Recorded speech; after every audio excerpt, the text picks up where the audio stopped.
in my opinion. Next blade, Almond.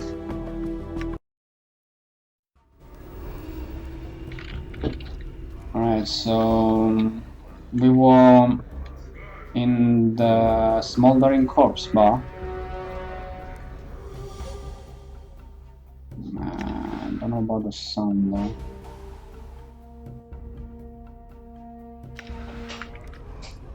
Hope you can hear me. And we can recover the eye if we have like 500 gold or coppers. We only have half. And we need to talk with dak'kon here. dak'kon, the man before you is old. His dry, yellow skin has the scars of one who has traveled everywhere and never rested long in any one place. His pinched face is inhumanly angular, and his ear sweep out from his skull, tempering to points. He wears a loose fitting orange tunic, and a strange shimmering blade is strapped across his back. The blade looks to be a two-pronged glaive made of some metal whose surface swirls like a film of oil on a pond. Greetings. The man turns to you, his eyes like polished coal. He stares through you, and for a moment you wonder if he might be blind. The weapon suddenly turns a dead, flat black, mirroring the man's eyes. Are you alright? Hail, traveler. He says nothing for a moment, merely searches your face with his eyes. Hail, traveler. His voice is quiet and somber, like a wind whispering through the branches of a great tree. Hail. Your eyes are the weight of one who has traveled far to be in this place. The man meets your gaze, his eyes burrowing into yours, his weapon drains of its black color. Resuming its shimmering, you noticed before you spoke to him. Your eyes have the weight of one who has traveled far to be in this place. You could say that. The man's gaze does not waver from yours. I am known as dak'kon. The emphasis he placed on the word known strikes you as old, yet familiar at the same time. You are not known to me. I do not know myself.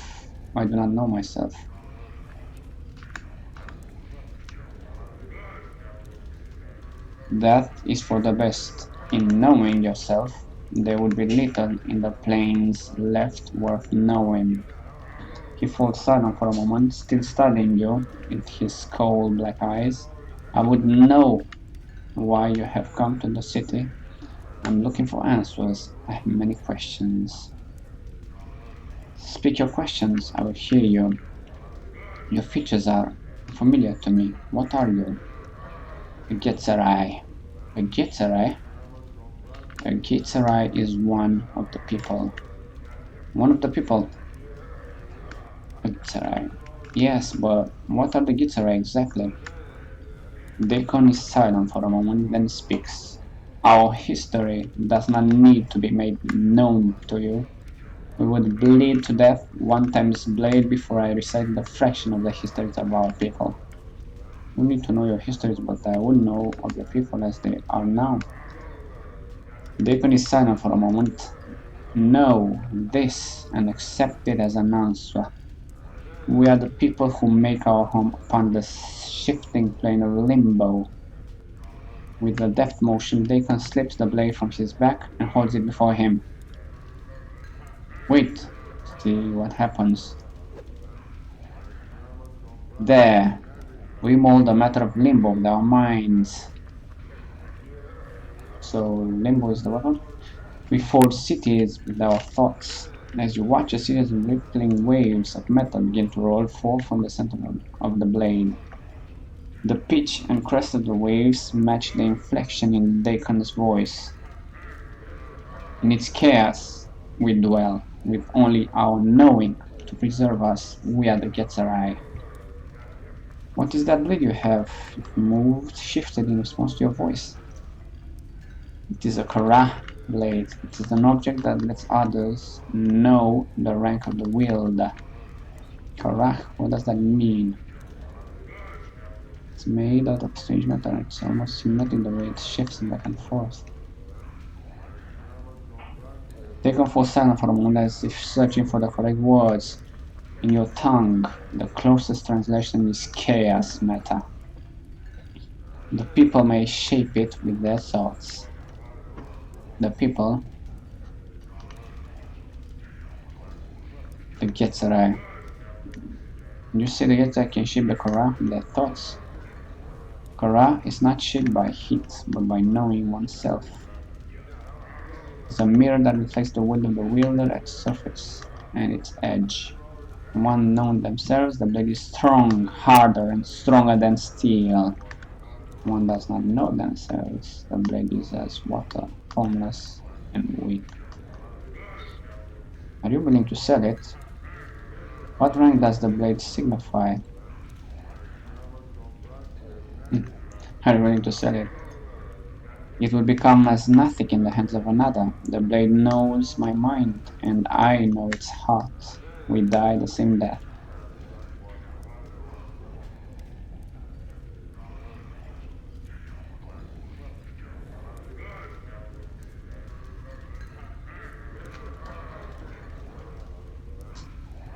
Dak'kon for silent for one is searching for the correct word. Your tongue, the closest translation is chaos matter, alright?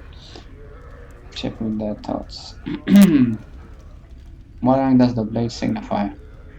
The blade is a symbol carried by the Zerth. A Zerth is one who knows the words of Zertiman. Knowing the words of Zertiman, they know themselves. Zertiman founded our race. He knew the Getzerai before they knew themselves. He defined the people. He gave them one mind. Hey Niken, how are you, man? Can you tell me about this city? It is known by the name Sigil among the people. It is known as the city that does not know itself. Does not know itself? What do you mean? The city exists, but it does not know itself. In not knowing itself, its existence is flawed. It's because the city is alive. May not be aware and know itself in the sense that you or I might know ourselves, but it lives. It grows, changes, and touches the minds of all that live here. Why do you say the city does not know itself? The city exists in opposition to itself. It has set itself apart from the planes. Yet it seeks to be everywhere at once. Its walls are doors, yet it keeps these doors locked, such as an existence tells of a thing that does not know itself. And not knowing itself, it is flawed. You say that it is everywhere at once. What do you mean? Its walls are doors. Truth. What if the city is not flawed? Thing does not need to be ordered and have a purpose to know itself. What if this contradiction of strength that you cannot see? What if the city is not flawed and you just do not know the reason for its contradictions? It is order in everything. Perhaps there is an underlying pattern that you cannot perceive. To a question. What if the city is flawed and you see its contradictions all around you? Truth. To your question. You claim this city's existence is flawed. You accepted this rather than explore the possibility that something greater may exist that suggests you are flawed, that you do not search for knowledge, but only for a convenient answer. Yes. Dak'kon for silent. There is no knowing the answer to the questions we have asked, yet the city exists. That is all. Yet I would maintain that we know ourselves by the questions we ask and the ones we do not. If we cease asking questions and accept only what we can perceive, then we will cease to know ourselves. Dakon's voice has changed, slightly become heavier. Such words have been spoken before. I have heard them and know them. Have you heard them? Final school over for 3 months. Oh, cool. So now you have a lot of time on your hands. The question is, what are you going to do with it? Where have you heard them? The words are mine. Once I knew them and knew their meaning, I had forgotten them until you spoke. Dakon's gaze travels through you, and his blade stops shimmering, bleeding of all color entities translucent. There is a moment of silence, then Daikon looks up at you. I will travel your path with you. I accept an extra blade would be welcome. Your path is mine. Your path is mine. Strangely enough, his voice seems distant and it echoes as if he was speaking from across a great distance. Very well, let's go. So we got a new companion. Let's ask What our new is your friend. will? Daikon turns to you, his eyes like polished coal. His blade mirrors his eyes for a moment as you address him, then he nods. What is your will? There are things I would know, Daikon. I wanted to ask you about our travels. Can I talk to you about your teachings? Daikon waits. Can you teach me anything of weaponcraft, Daikon? Daikon shakes his head. I cannot redirect one towards the craft of war, but I cannot advance their skill. My weapons are not of steel, but of will and knowing the self. Very well, if I ever need to resume the fighter profession, I'll ask you. I have some other questions. I'll hear you.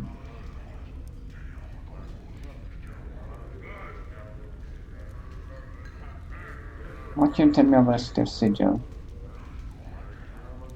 It is known by the name Sigil. Among the people, it is known as the city that does not know itself.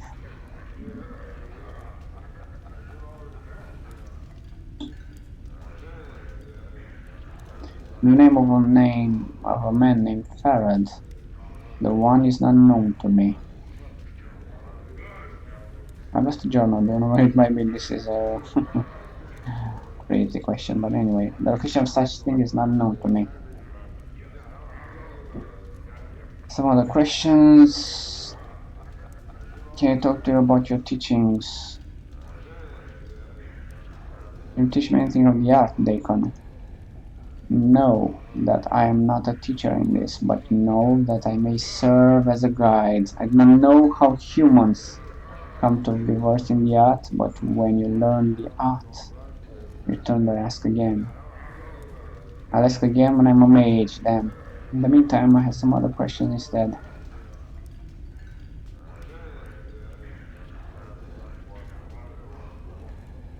I'll see if I can find a mage teacher first. Let's move on. Alright, so I'm gone. we got 3 in our team. And let's look at the quests. So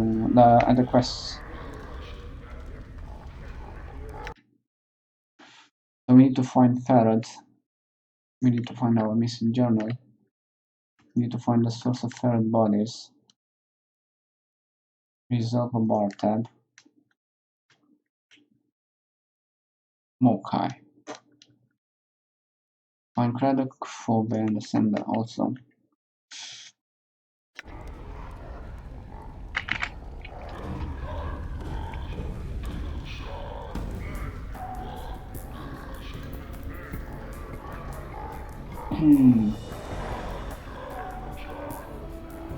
Run. Must example server of time. Yeah.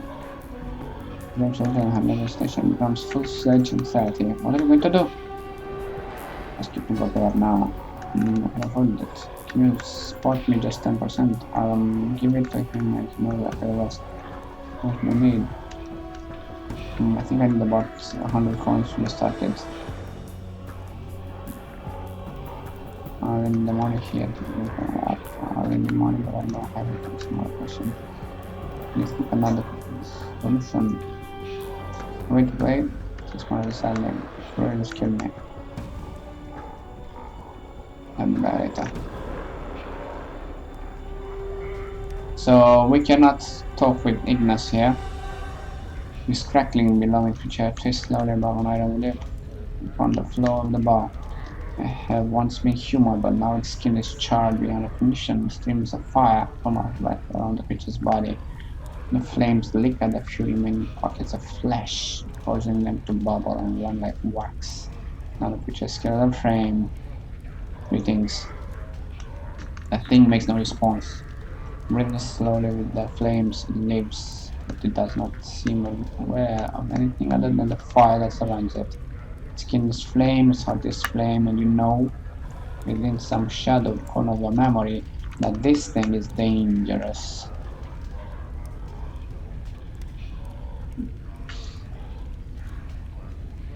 Alright, Drusilla is his girlfriend. Ignis's girlfriend.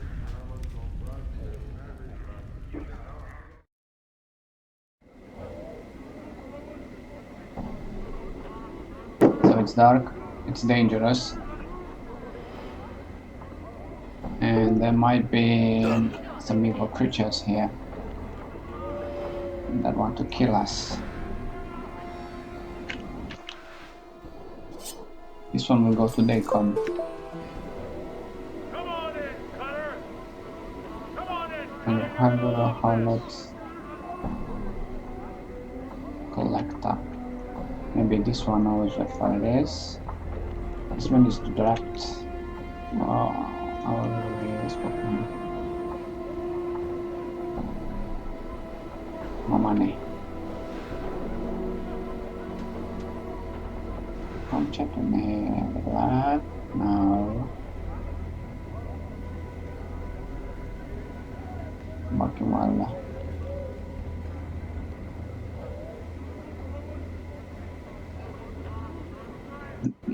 Didn't want to enter, but Fel. I already talked with Fel.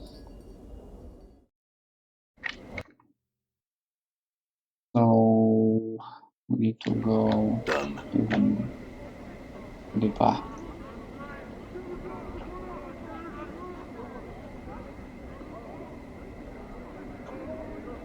Erika is still around.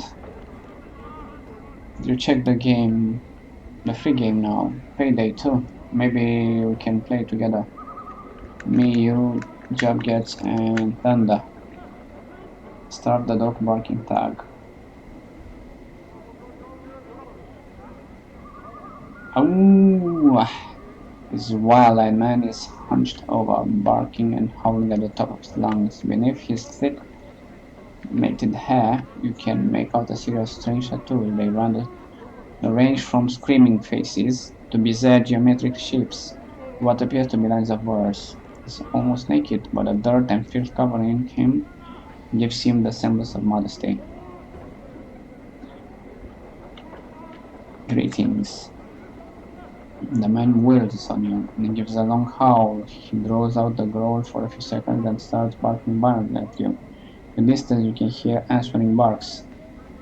Never bark at him, baring your teeth. The man's barking ends with a snarl, and he leaps at you. And this is how you want to die, Wolfman. Man, I don't want to kill him.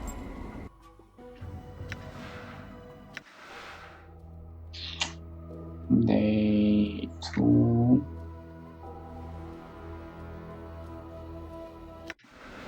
All right.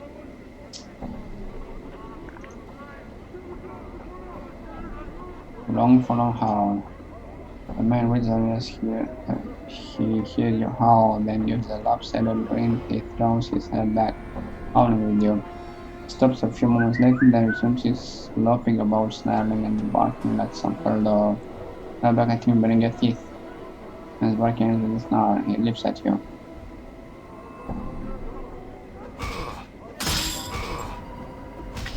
Well, I should leave the man alone. All right.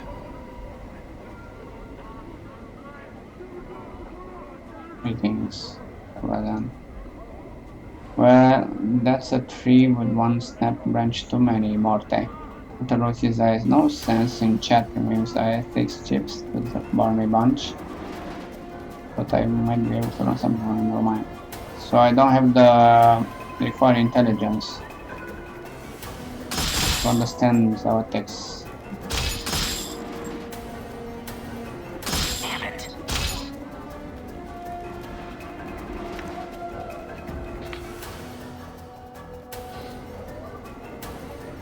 Endure. Your path is mine. Done.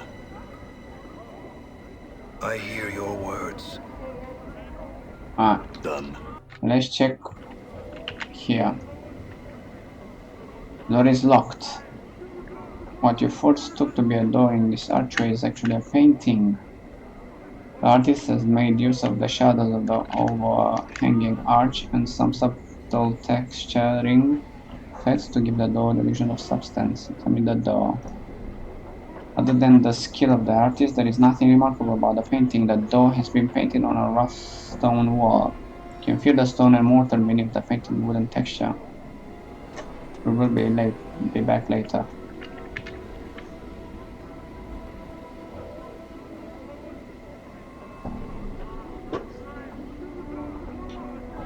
Have you got the kid? Moss for trees. Another Zartex, whatever. You see a tired-looking, sorrowful old man who is gazing at the ash that tree in front of him. He's mumbling to himself and tapping his chin as if trying to figure something out. Occasionally, he shakes his head sadly. Greetings. He's momentarily startled as you interrupt his train of thoughts. He speaks in a calm, unhurried tone, but one full of sadness. Oh, greetings to you too, friend. How does this day find you? Finds me well. He smiles, but sorrow still lies in his eyes. That's good, friend. Hope your good fortune continues. He seems about to turn back to the tree. How this day finds you? He shrugs slightly and proffers a bitter smile. Fortune finds me well, though I'm saddened just the same. What's that? He pats the tree beside him. It's the trees, here, in the hive, the dying friend, and no one cares. Seeing the look on your face, he holds his hand up as if to silence you for a moment. It may not matter to some, but it's important to me. I feel it's a shame to see the last tatters of life and beauty in this world left, uncared for, to die. Can you understand that, friend? Yes, you're right. It's a sad thing. He seems surprised and blurts out, really? Oh, I mean, wonderful. Perhaps you would. He pauses and seems suddenly suspicious. He recomposes himself, speaking his usual slow manner. In any case, that's good. I suppose you have some questions for me now. I have some questions. No, not just yet. What is it if you are going to ask? For the first time, the man seems genuinely happy. Beaming, he explains, it's difficult for anything to survive here. Just look around and you'll see what I mean, friend. I'm not sure if it's possible for the trees to thrive here. You know, if they somehow were to get enough light and clean water. Go on. He nods enthusiastically. But if enough people care, really want them to live, I just know they'll survive. They'll turn green again and flourish. What? That makes no sense. You could be right. I am right. I'm certain of it. A sense of conviction surrounds him like an aura. He seems so unlike the man you first spoke to. That's all I'd ask of you, friend. Just care for them. Hope for their recovery. In time, should enough people want it, it will come to pass. Can you do that for me, friend? Proof. Yes, I'll help. Excellent, my friend, excellent. I thank you. You've given me back my confidence, my purpose. Perhaps I can find others like you. Well, listen, perhaps we'll make a difference. What about your companions, friend? You speak to them on my behalf. I better kidding. Morte, what do you think? Dak'kon, could you help this man? One finds your request more intriguing. Trees in the hive.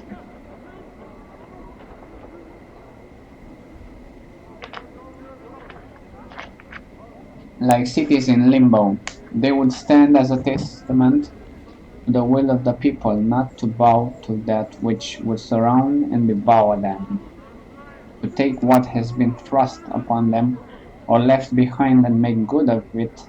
I too will care for these trees. I'm go because I don't like this game. Alright, Patrick. See you later, dude.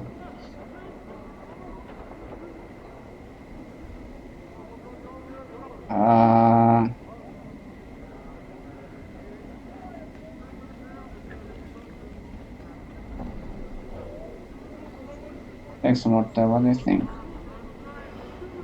Huh? Oh, yeah, Chip, sure, whatever you say. I'm serious, Morta. Can you make the effort? Morta looks at you for a while, silently then nods. Yeah, I can. If it's that important to you, I'll do it.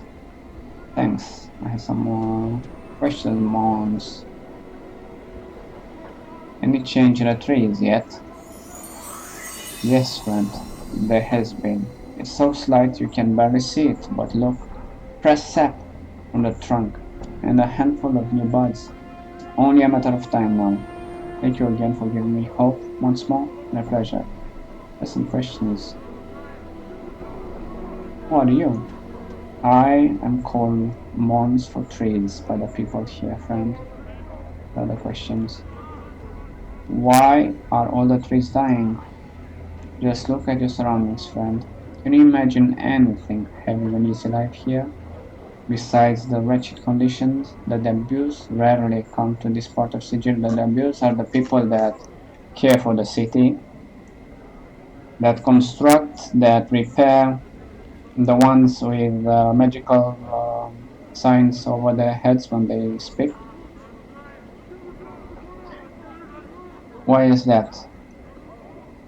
The hive's a dangerous place, but that's not it. The abuse of the lady watching over them, and no one's foolish enough to tangle with her friend.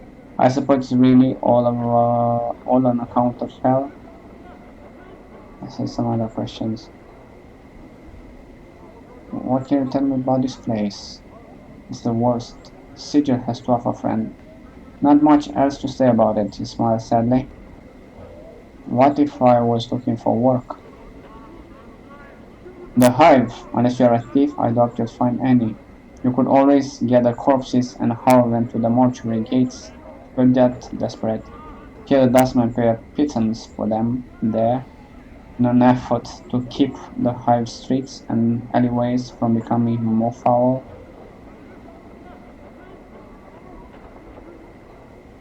I'm looking for a man named Farad. Sorry friend, when I first came here I spoke to many people, but I don't remember anyone by that name. Farewell then.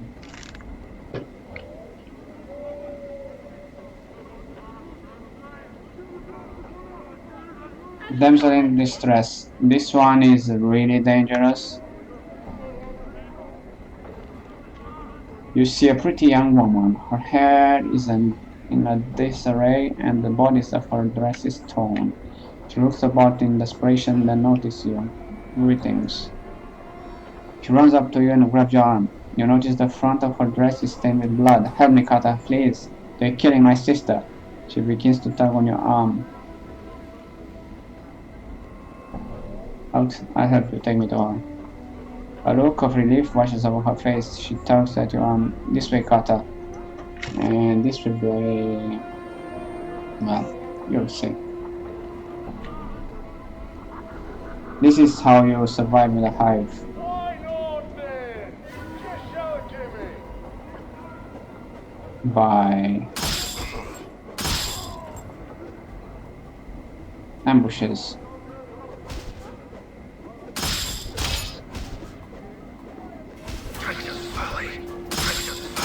I'm hurt. Damn. What's up? Let's use the legendary forces on this one. Hi, Dad. Right, we have survived. I'm gone.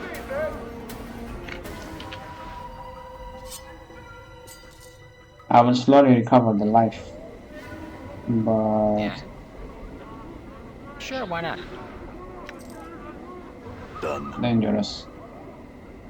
Come on in, buy a drink. See If you are really vicious, he's on fire. You've got to see it to believe it. The burning man right here, right inside. so the chick just flew, ran away.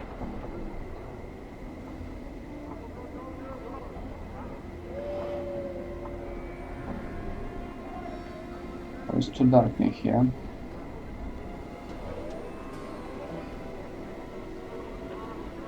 This is the Dustman's corner, I believe. No. Alright.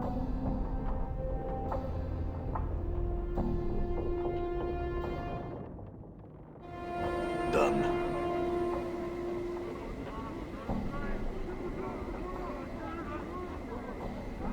She's running. That.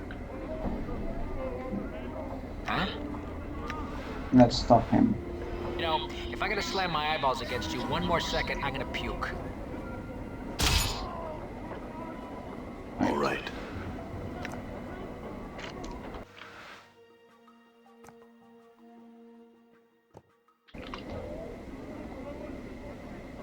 I'm gone.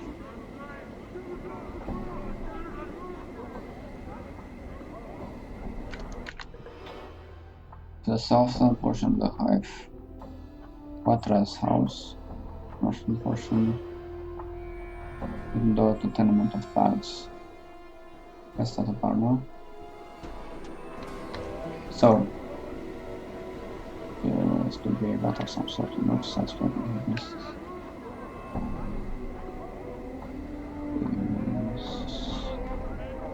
This seemed to use. Okay.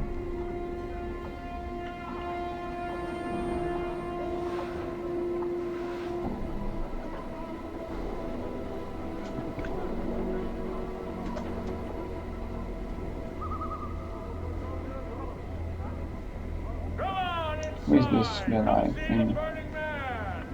He's on the spit. You'll Maybe love now it. it will notice Yes, us. sir. Come on in.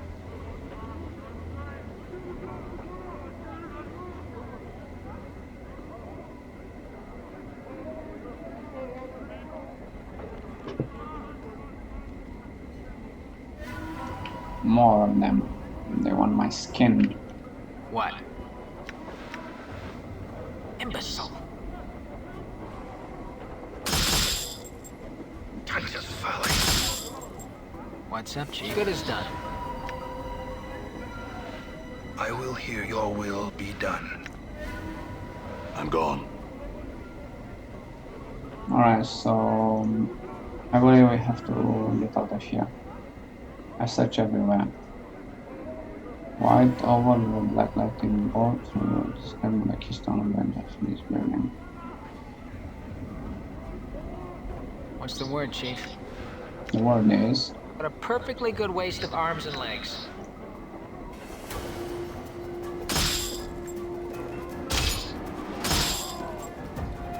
I'm gone. What's up?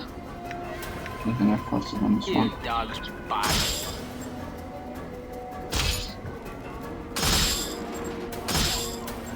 Right. Balance, your will be done.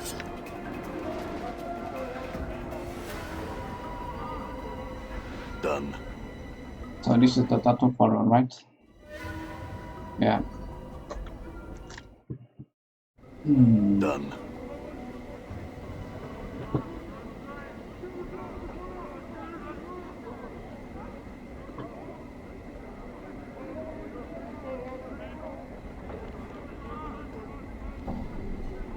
You see what it is, eh?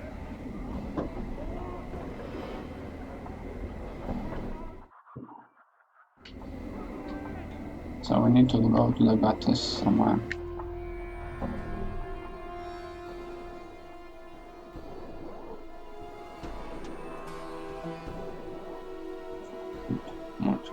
boss.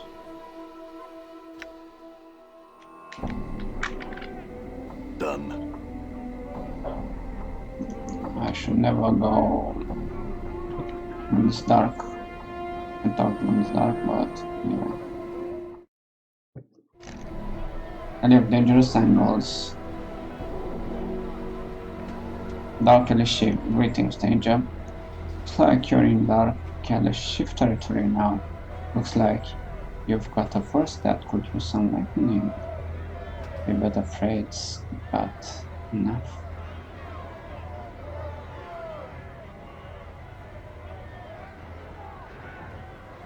I need to talk to your leader. Rotten William, I'll let you in to talk to him as soon as you let me take a look inside the purse. Oh, you'll bleed first.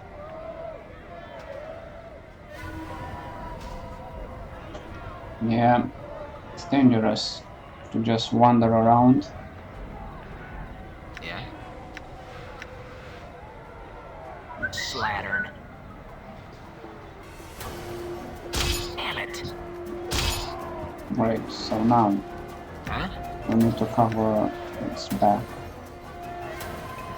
Filthy stinkers. All right. Damn it. Damn it. What?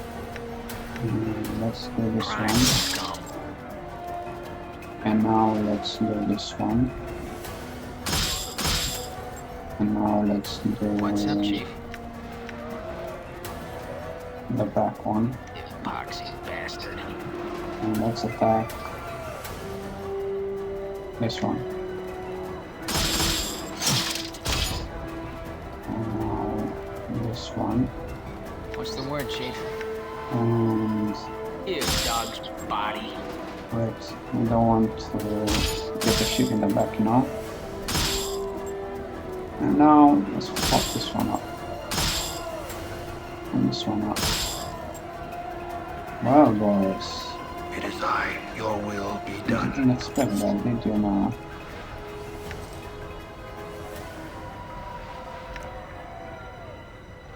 Done. Endure. Your will be done. What's up? Good as This done. is the life in the slums. I hear Also, you. this Your is the will be life done. in real life. Wonder at I'm gone. when the dark is upon, might get lynched.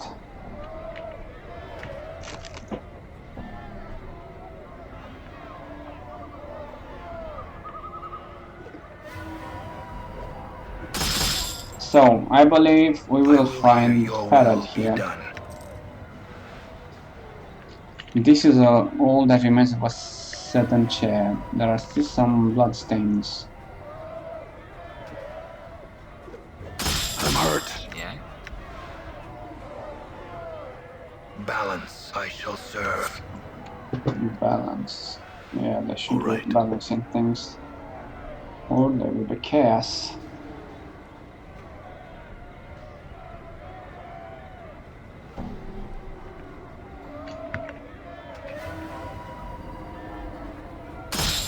Alright, so let's get Plain this here. swine.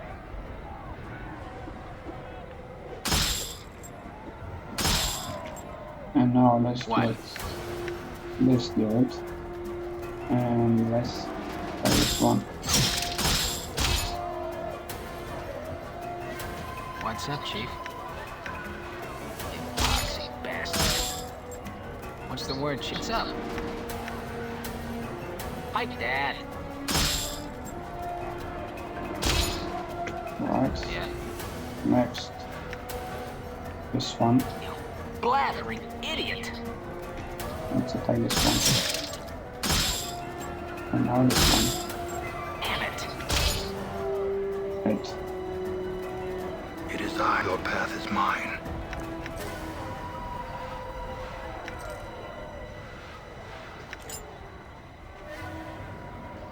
Done. So many. Endure. Your will be done. So at this rate, we're gonna have enough money to get our eye back. I'm gone. More creatures. Huh? Those fucks. She has the personality of a patch of razor vine and twice as ugly. And now get What? this one because I only have 9 life Filthy left. sod. Fuck them up. Right. I hear your will be done. All right. I will hear your path is mine. All right.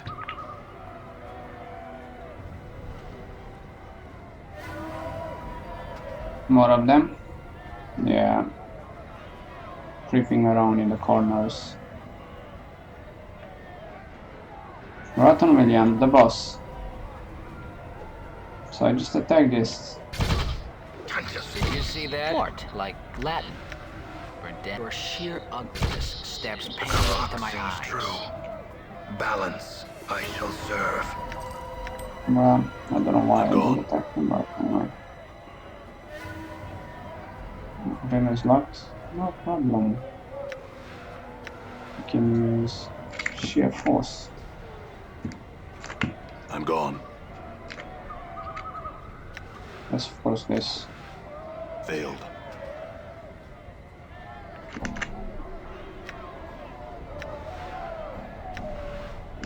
Failed. So I took 300 gold. Now I have enough money to buy my eye. Failed. It is I. Is you indeed. I cannot force this. Maybe I need a key or something to break this. Failed. Maybe I need more strength. It's crucial to construct with makeshift materials. All right.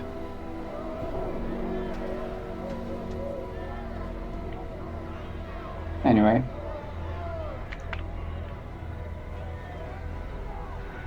Conversation to construct with makeshift. Okay. How can I maybe we need a key or something. Because I have no chance of breaking this. Failed. Failed. Failed. Maybe I can open it. All right.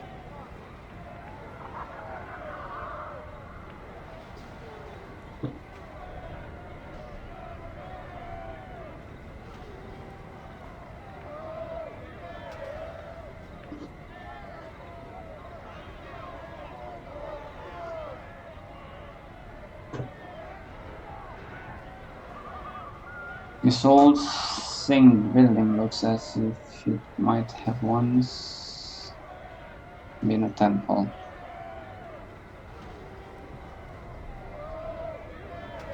Alright, Patrick's here.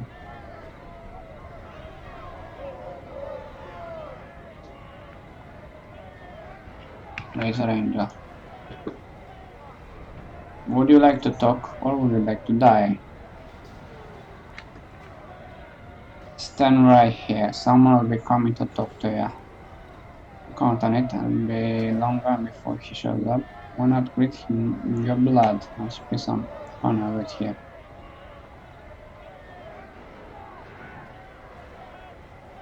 Oh. They want to lead us? They are stuck, I believe.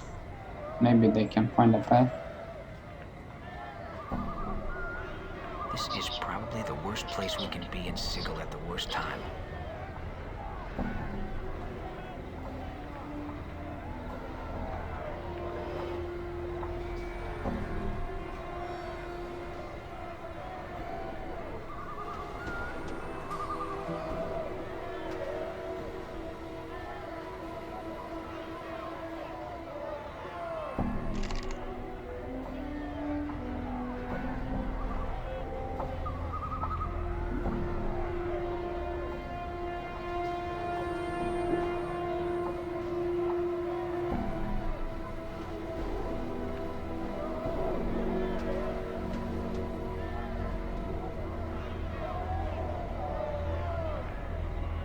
Yeah, it's a bug, unfortunately.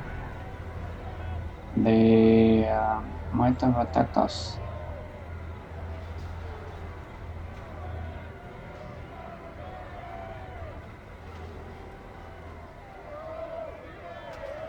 You there?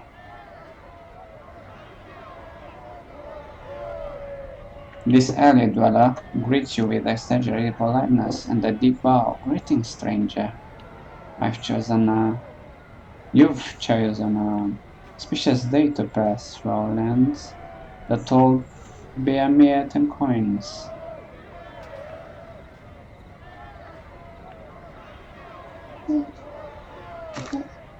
Gata masă și birou și cârnați. Okay, shortul. Alegeți o parte de bani. Okay. Slujească frumos. Hai că vin. You'll have to fight me for it.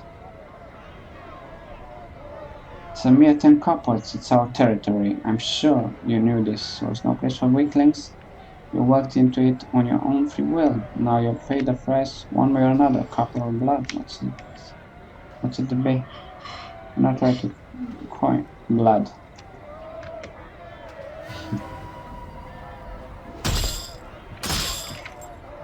Women are the reason I became a monk. And, the reason I switched past Slattern.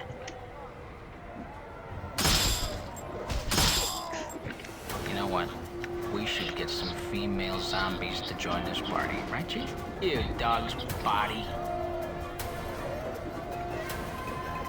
Talk about being a dead horse. I mean, come on, there were 10. 10 of You haven't them. forgotten yourself. I don't want to explain our boring adventures all over again.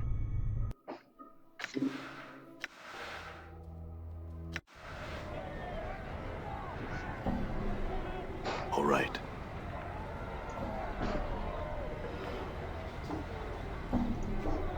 I have no idea what I'm doing here. In the full night.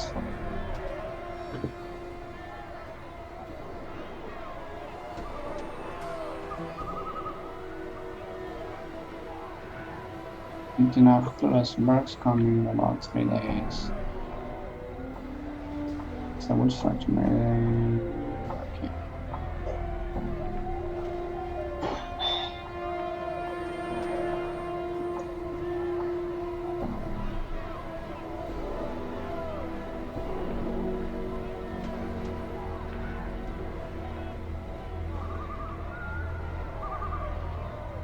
They're not attacking.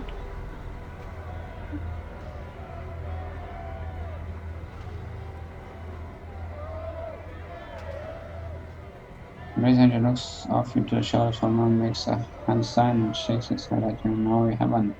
With the last one I'll get 10 coins or call the earth.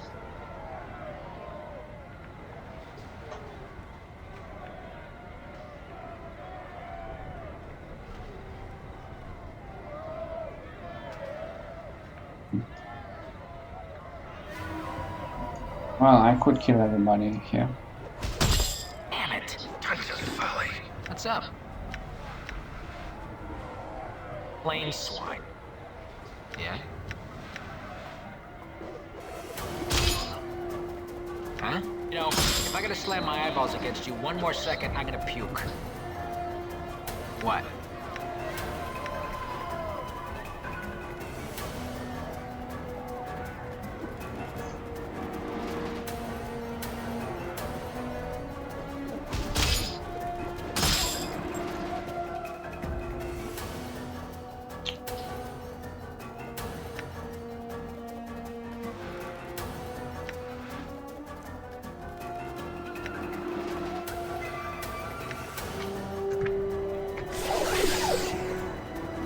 What's up, Chief? Slattern. I'm hurt. Yeah, no, you're correct, man. What's the word, You Chief? against. You got a face only a sledgehammer could love. And I had to wake up from the dead in a place like this.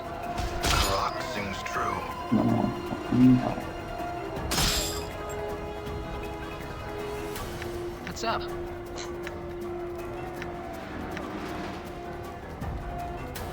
I must be If I'm gonna hallucinating all slam my this. eyeballs against you one more second, I'm gonna puke.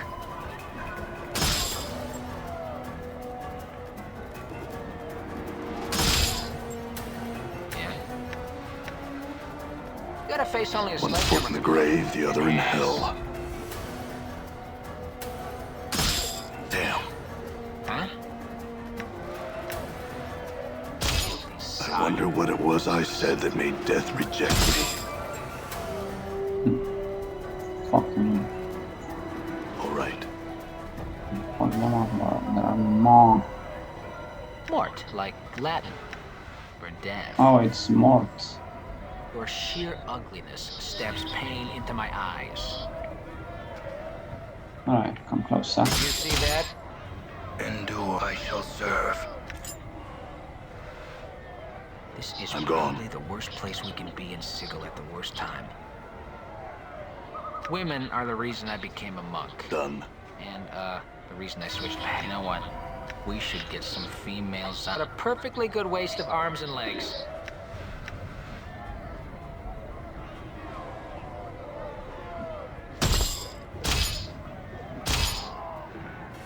What the hell am I using? I'm gone. I hear your words. Your path is mine. All right. I will hear your path is mine. You know, if I could click you, you wouldn't know a moment's peace. You dog's body.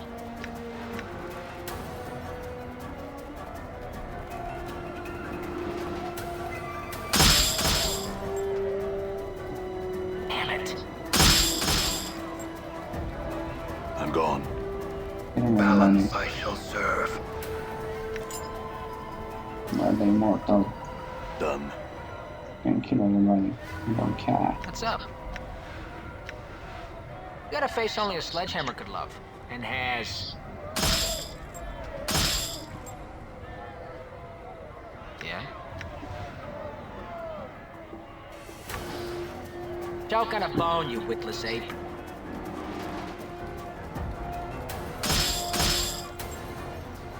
It is I. Your will be done. All right.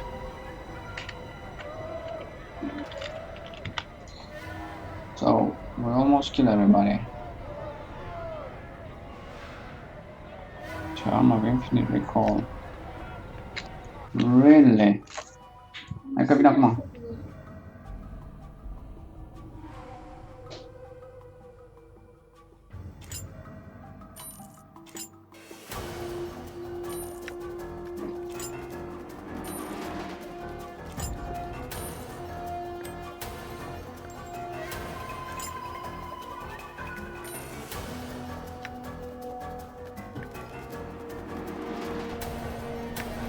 All right. Huh? Slattern. What? You leatherhead. Conscious folly. What's up, Chief? You got a face only a sledgehammer could love. And has... What's the word, Chief? My dad. The clock sings true. Nice. I'm gone. Endure. Your path is mine. 1000. Damn. No, that's a hell of a lot of a gold. Done. That rose. Alright guys, I'm gonna go eat something and I'll be right back in a few minutes.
Alright, so I'm back.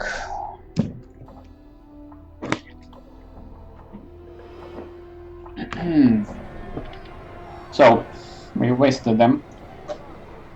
I should have just paid the 10 coppers, but yeah. So there was a dude in here. Black Rose, an assassin.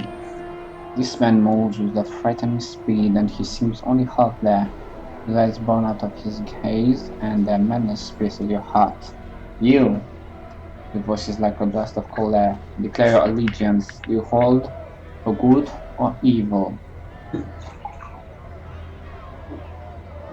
I believe in aiding those less fortunate than myself, which is good.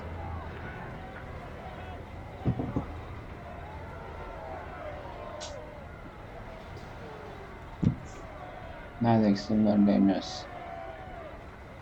There is a man named Rotten Williams. He's a dark and deceitful man. He's the leader of Darkly Alias. Find him there and slay him. You will serve the cause of goodness. Fail and evil shall rise. Diffuse and I shall slay you. Rotten Williams is already dead. I have killed both him and Crystal. We established our philosophies now. A contest of arms. The winner is the true victor in our struggle for truth. I'll wait, but I cannot die. You will lose eventually. His eyes widen. You are eternal. Your truth is eternal. I salute you. You honor me. Farewell.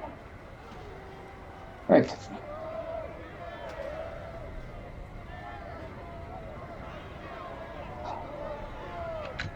Well, now I have enough money to buy our eye.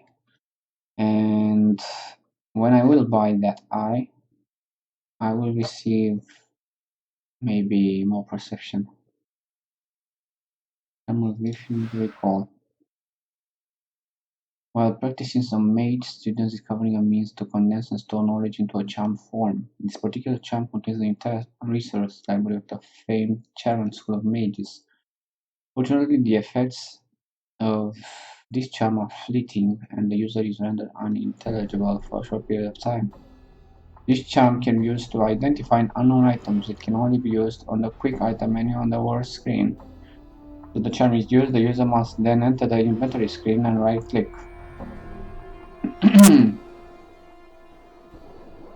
Item they want to identify. The charm will only allow the user to identify objects that are in his possessions. Items in other character inventories cannot be identified this way. The effects of this charm are temporary and must be used quickly.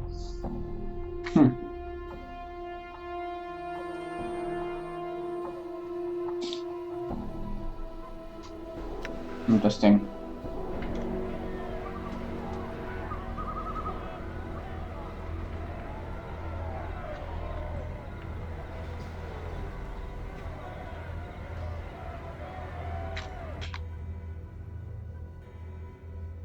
In the northern portion of the hive, tent.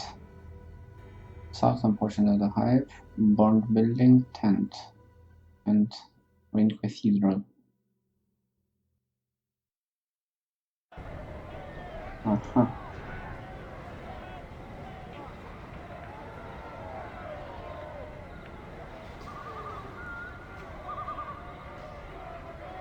So, let's see what's in here. Hey, Ola. Mage. Welcome to the Cathedral of Oscar, Eoska. You come to worship Eoska with me, you can be his second disciple. Where then are the disciples of Eoska? Over the years, I have had many disciples. Unfortunately, they have all disappeared. It's quite frustrating, actually. As soon as they become initiates, I never see them again. Lately, there has been a rumor going around that the lady herself is the cause. Now, no one comes by anymore. You are the first soul I've seen stop by in a long while.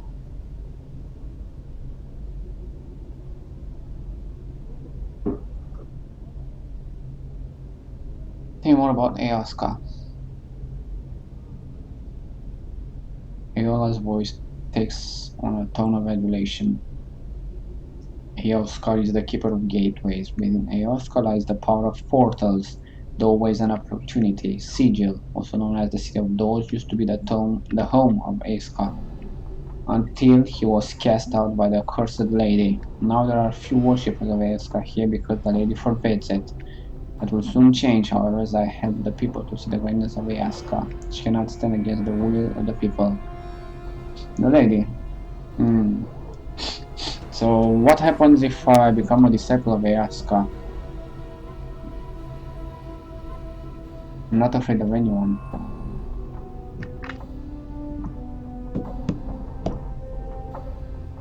Wonderful, it's been so long since the last person asked. Aeon makes you perform a series of complex rituals and they say you are now disciple of Eoska. Go now and spread the word. And then it's enough sigil so that all my knowledge of Eoska.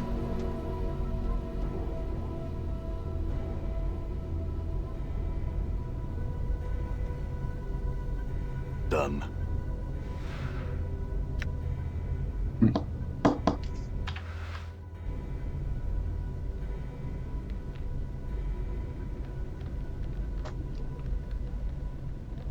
A disciple. Lady forbids it. I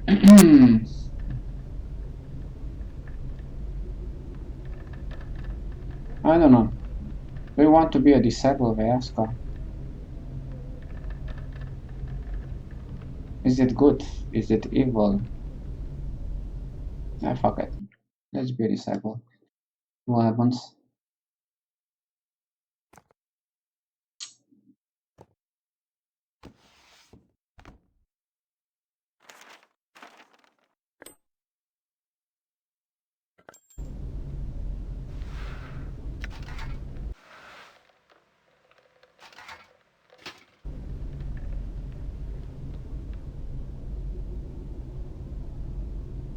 Maybe...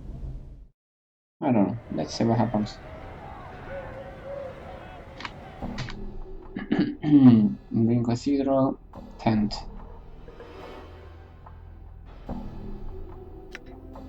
More building. Done.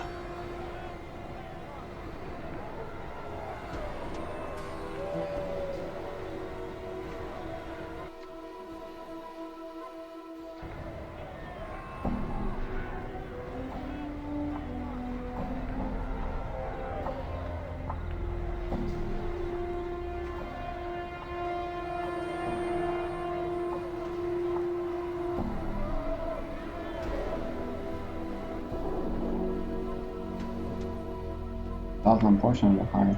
Okay, let's go.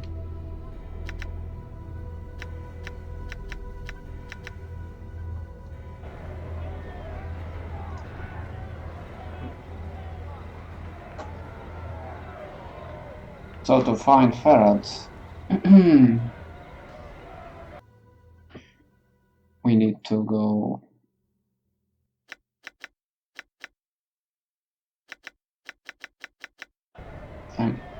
That's a tent. Is there anything in that tent?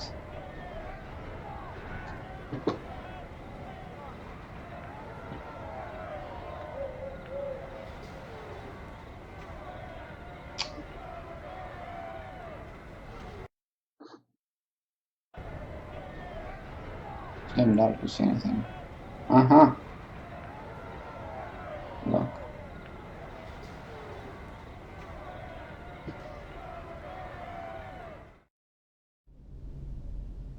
Small dwelling. Done. A gold ring. Sounds good to me. Zero of this gold has a silver engraving on it, but it cannot make out the significance. Whatever its past purpose, it might be worth quite a few coins to the local market.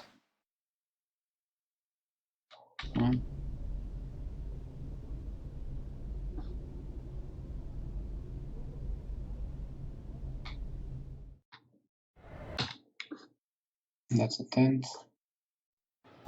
Another tent. Done. Here.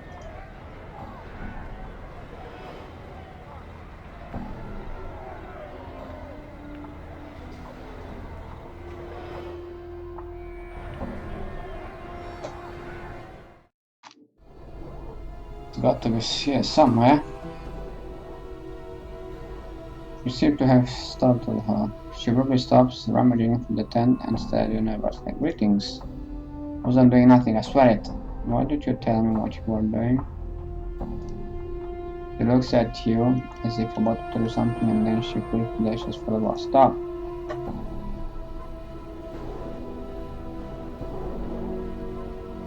All right. What is she looking for? Silver ring.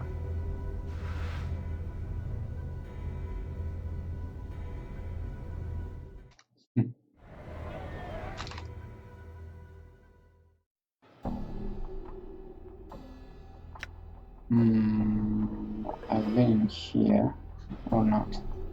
I'm gone.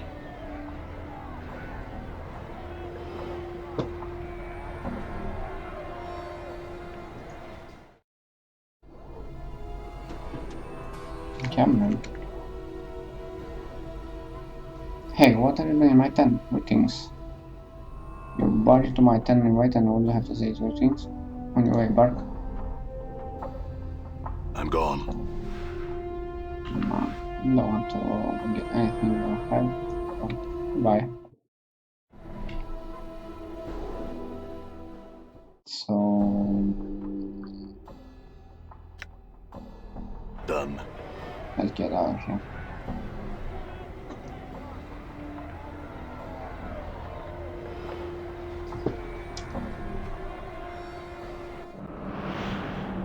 Oh, this is the Lady of Pain, I believe.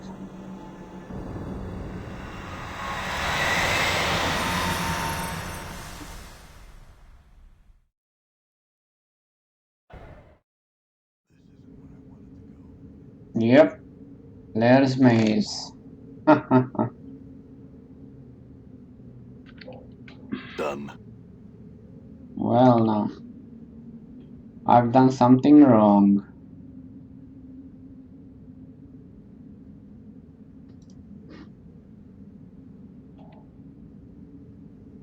Something really wrong.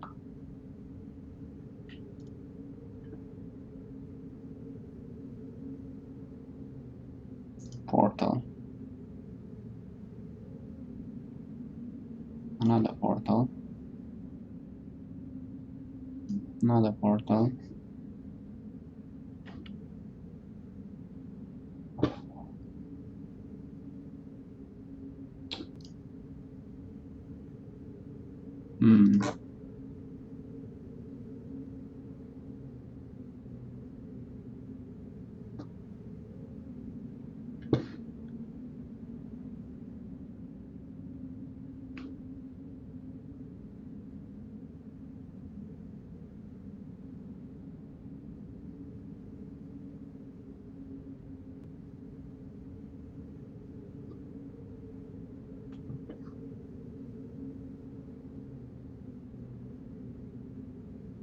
Maybe I can find somebody in here.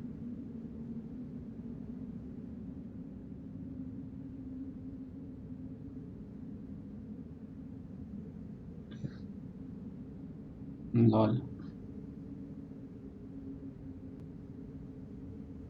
How can I get in there? I believe I need to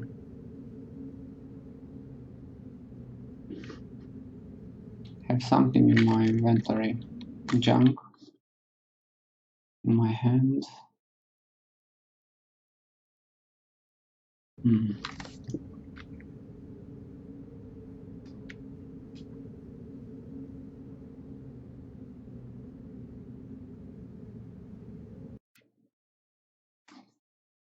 Alright. Where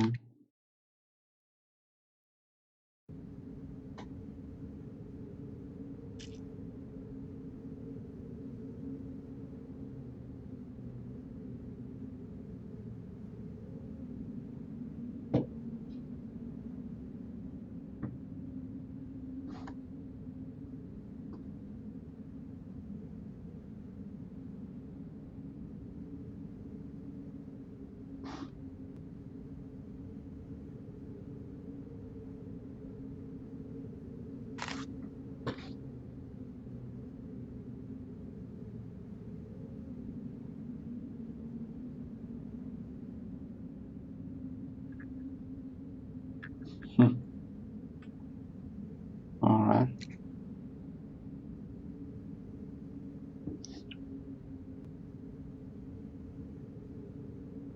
It's a complete maze.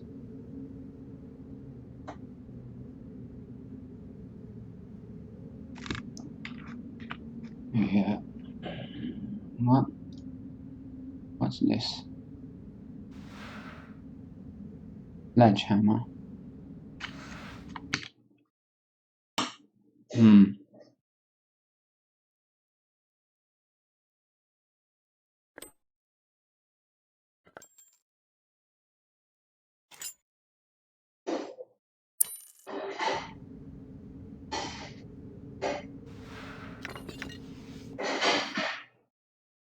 Bone frame journal. This appears to be some sort of journal. Sheets of dried human skin have been stretched across a framework of bone, and strangely enough, it appears the sheets of skin have healed together at the seams, forming the spine of a makeshift book. It also, like the outer sheets of skin, form a cover for a series of other skin sheets locked inside the bone frame. Series of symbols have been written in blood across the exterior of the sheets of skin, but you can't make them out. They appear to be some form of writing, but they seem to be written upside down, right to left, and at odd angles that make your eyes hurt. Despite the crudity of the writings, you have to admit the design of the bone frame is actually quite intricate. The bones have been carved so that they snap together neatly together. It looks like the bones can be unhooked from each other, allowing the book to be opened and read.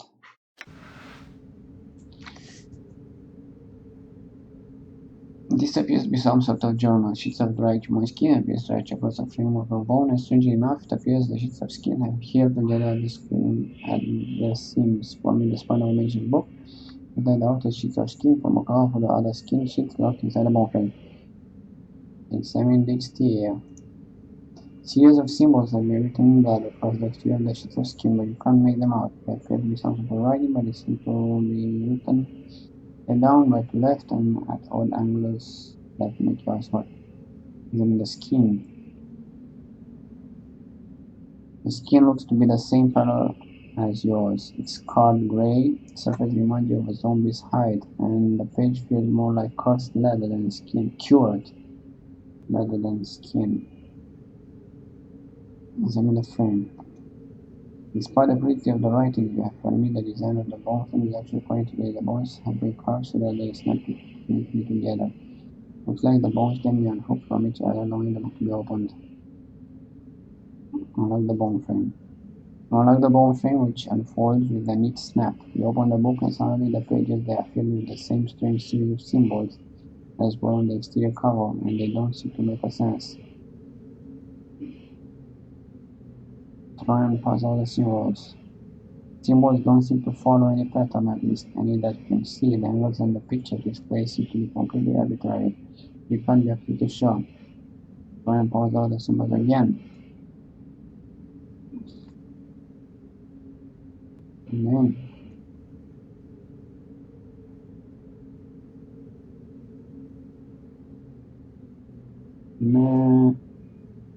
how many many times.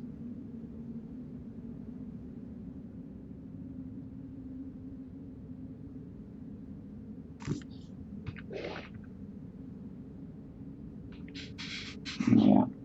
Remove the bone frame and leave the journal alone. As you remove the bone frame, you are suddenly struck with a strange thought. The pages of the interior aren't supposed to make any sense. You, whoever you were at the time, put the symbols there to deceive anyone looking to read the real contents, which are hidden somewhere else in the journal frame. Examine the bone frame. Examine the edge of the frame and you notice that one of the bones has a hairline fracture around one of its ends. You put your hand over the edge and twist off the top of the bone, revealing a hollow space. Inside the space is a small rolled up scrap of skin. Pull out the skin, read it. This scrap of skin is covered in writings. It looks like someone kept writing over it again and again until it's almost illegible. Nonetheless, you can make out some of the words and some of the symbols. Trapped, trapped, ladies will be done. Dodge her gaze. Too many I killed, too many strange and killed and stopped the breath in their throats. There's a way out, I know it. Then I'll give the bladed one the laugh. One of the archers holds way out, one of them does, one has the way out. Can't just keep going through them one at a time. Maybe I should go through one, then walk back to the same portal without the entry trails off into indecipherable scrolls. For some reason, you have a feeling that was the last entry. Either the incarnation died, the maze, or escaped somehow. Put the pages back together and put the journal away. Updated my journal. Well, so maybe it was I.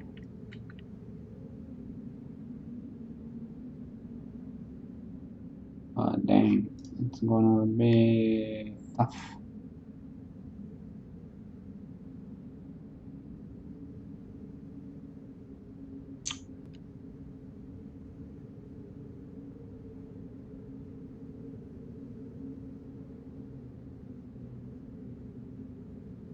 Okay.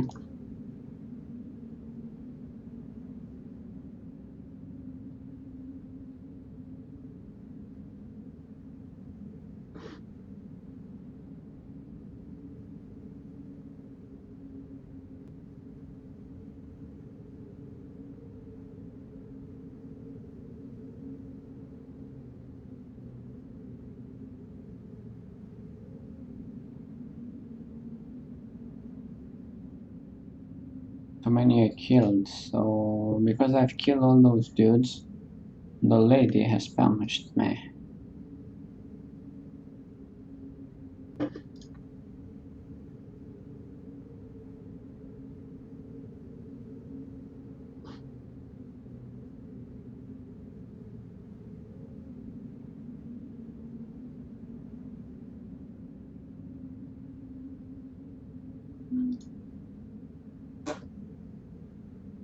So which one is the door?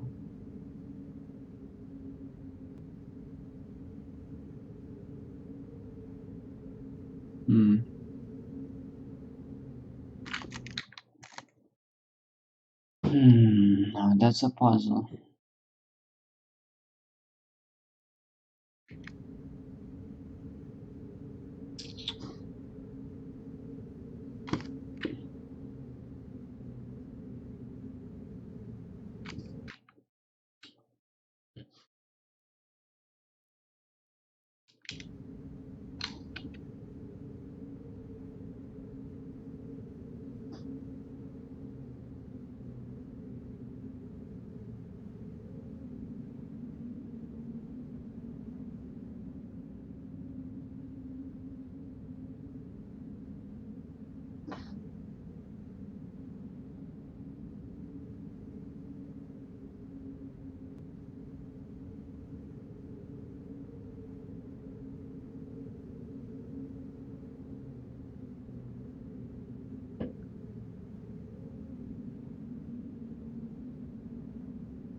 Name.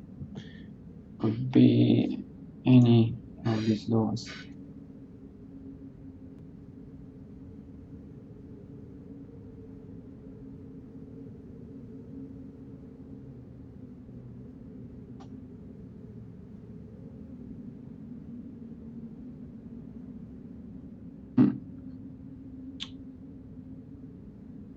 Man, I have no idea.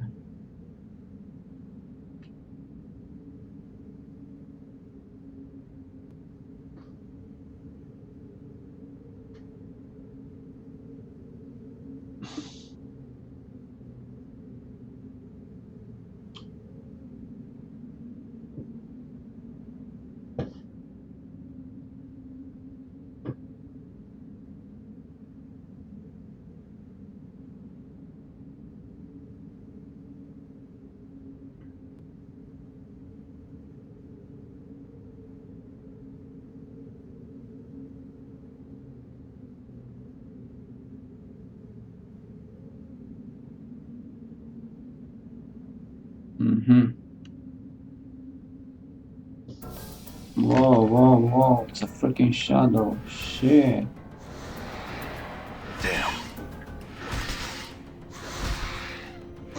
I'm hurt. Oh.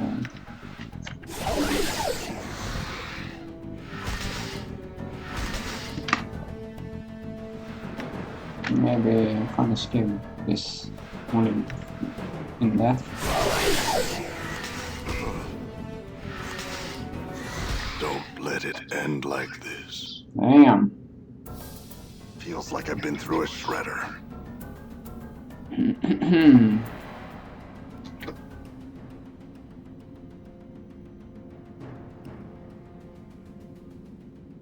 I'm gone. So I need to kill the shadow or flee from the shadow.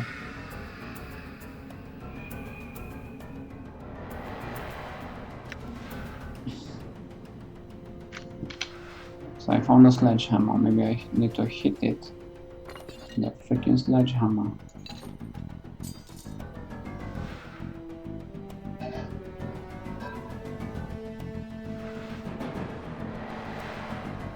Speed 7 I'm crashing.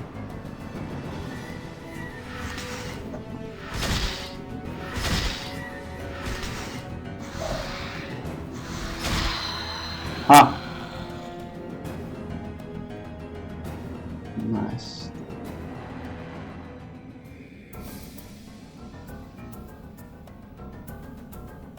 Well, she can't come here, so... This is it.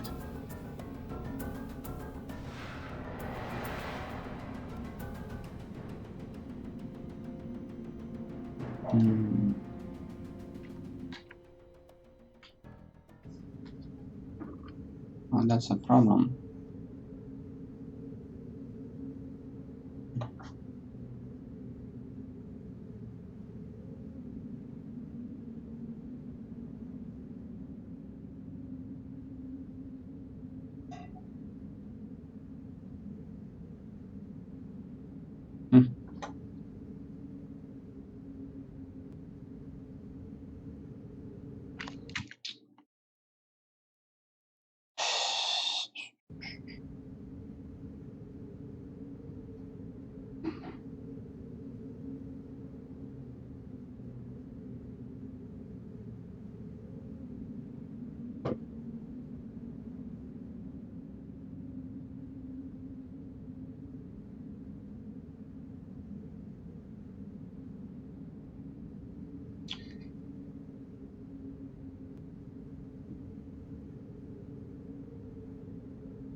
Alright.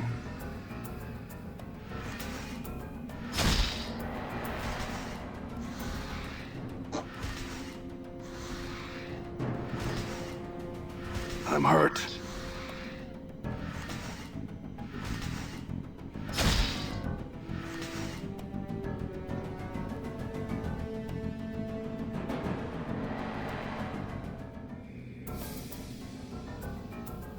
Oh wait, I had this.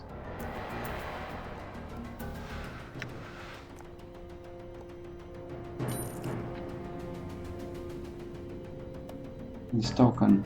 Forgot about it.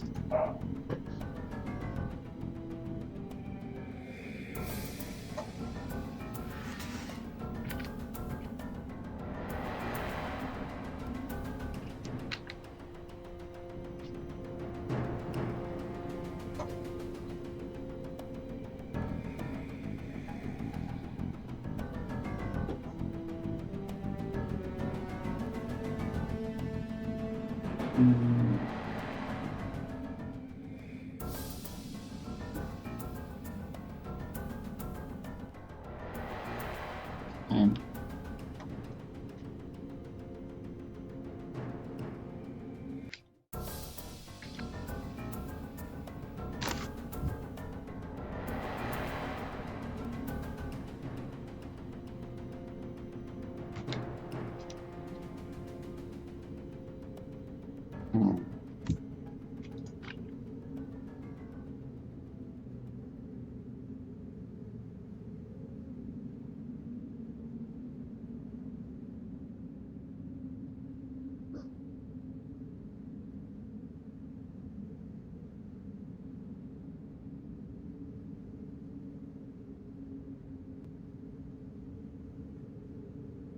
so I need to somehow come into the same portal again.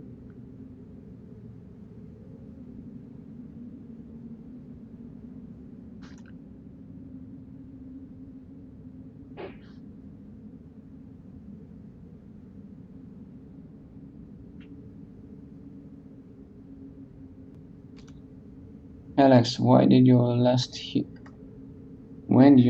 from Kitten? Yesterday.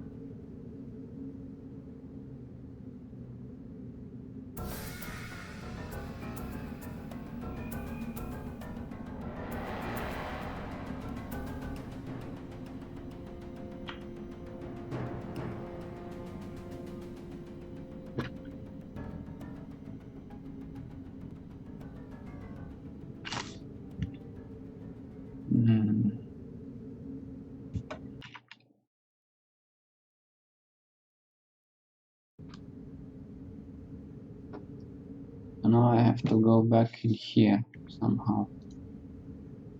I need to get back into the same portal somehow.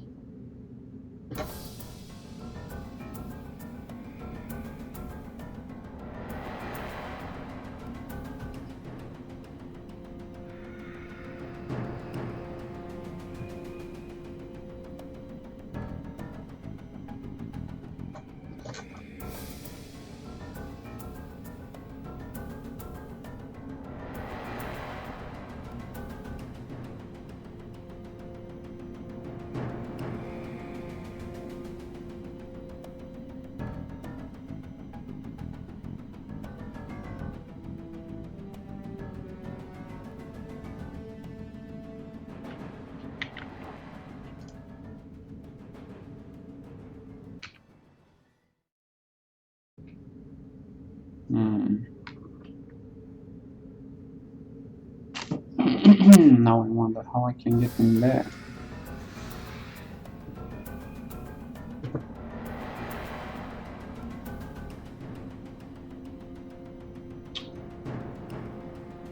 Oops.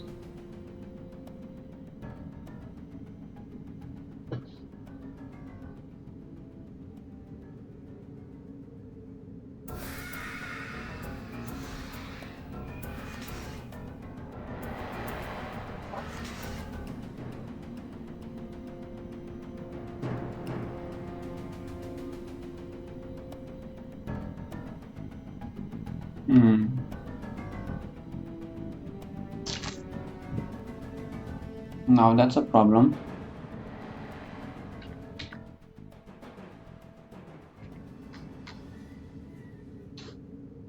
can't go in the same portal again.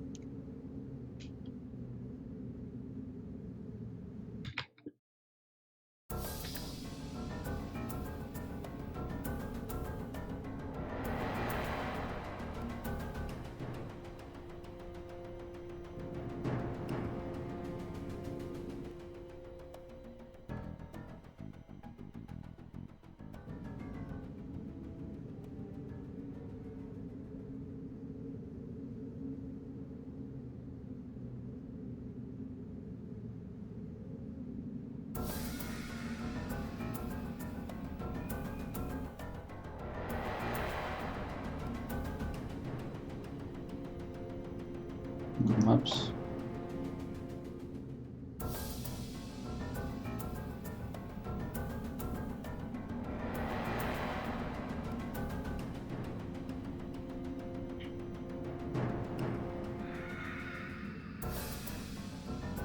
Man, I can't go.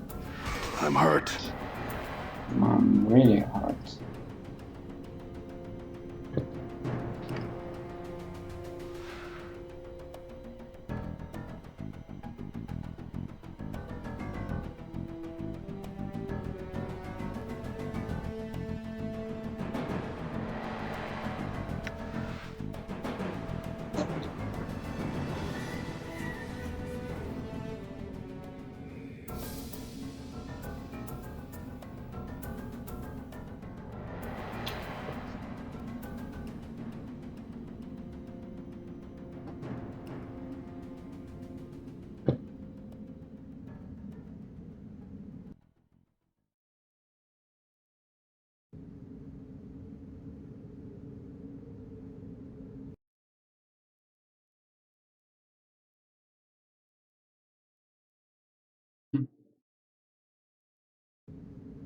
Damn. I'm gonna be here forever.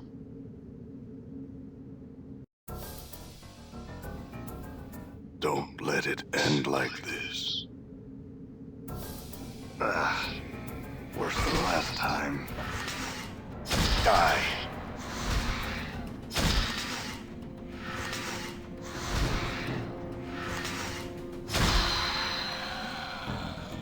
I'm gone.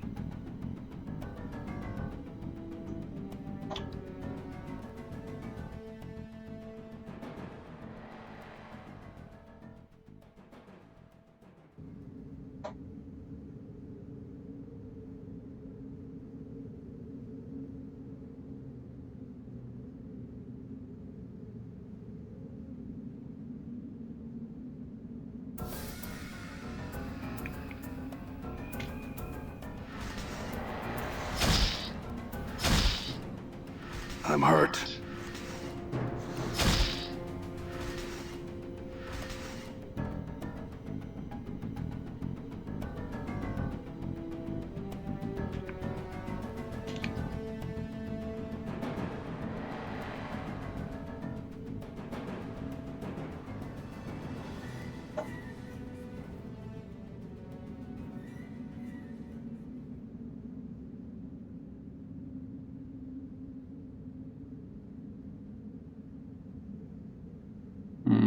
So maybe I need to die again. Yeah, I think that's the way to do it. You need to die. You will be respawned there. Kinda weird though.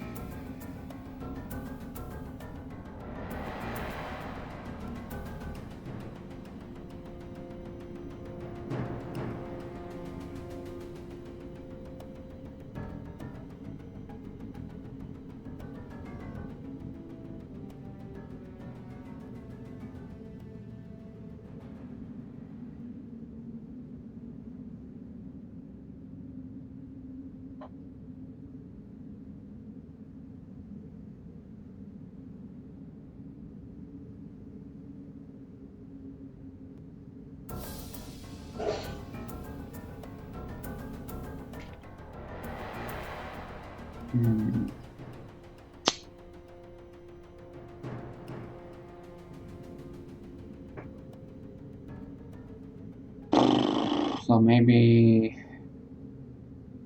I need to go in here.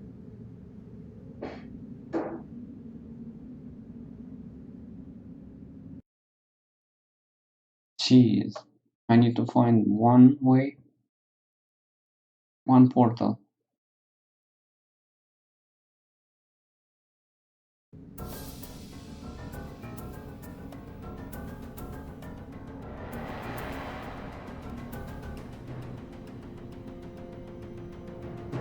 I need to find one portal that will let me outside.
So this one is not.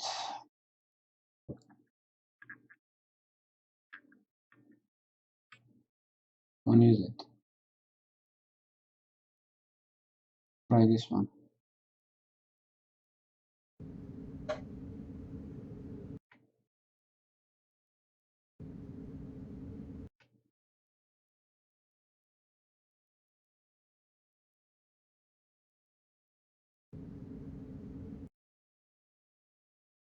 There should be one that leads me straight for this other one.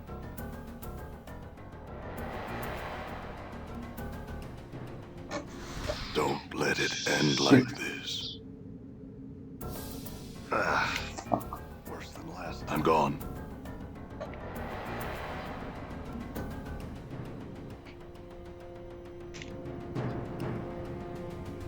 Move it, man.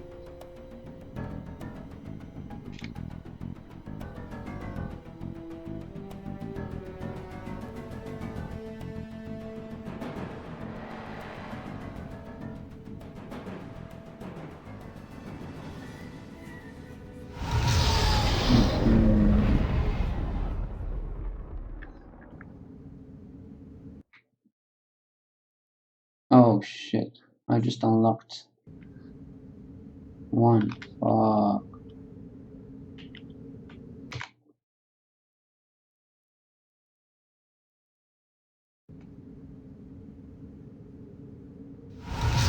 Oh, that was no sick. Okay. I lived in just.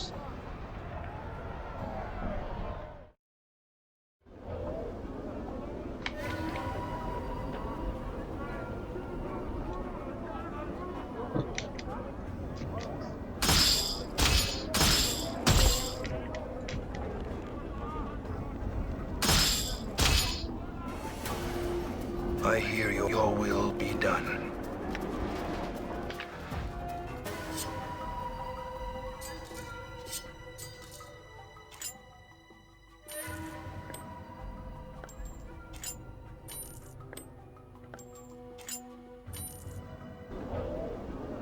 Many names. I'm gone.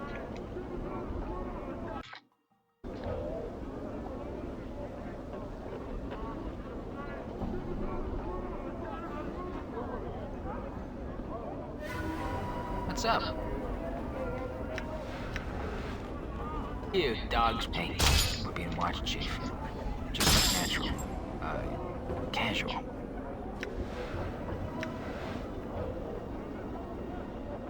I'm gone.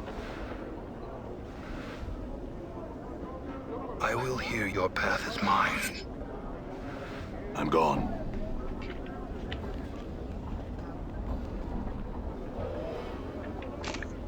This man is looking at you with a strange, bug-eyed stare. His eyes are huge, so they look ready to pop out of his sockets and roll across the cobblestones. Nods eagerly as you approach, bobbing his head like a bird, and as you near him, suddenly notice the smell of urine feasted on him. He thinks. The man sniffles, wiping his nose off his sleeve, and opens his mouth to reveal blackened, rotten gums.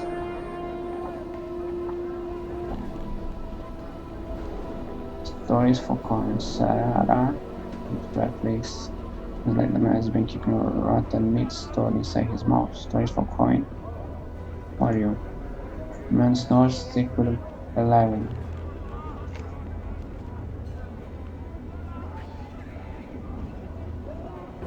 Yo, corn dog. What are you doing, man? I'm for a boss fight. Yeah.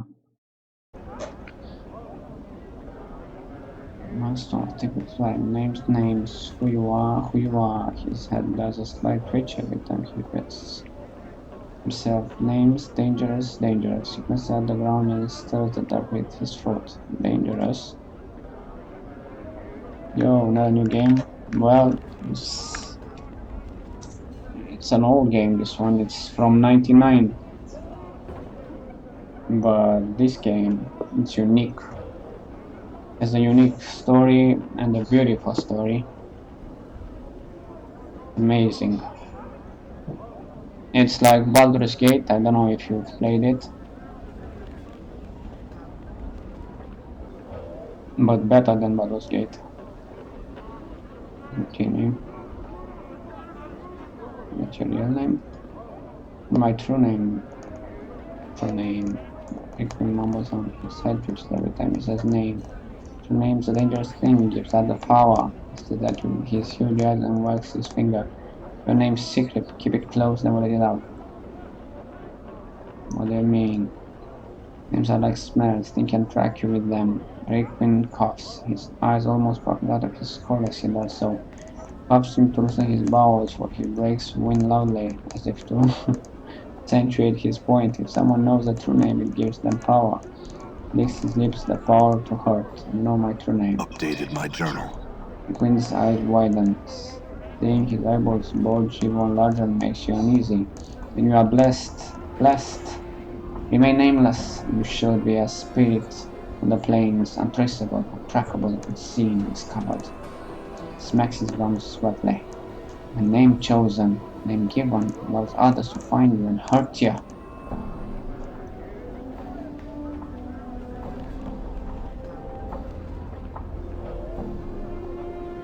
So how's life, Condor? You've been hurt.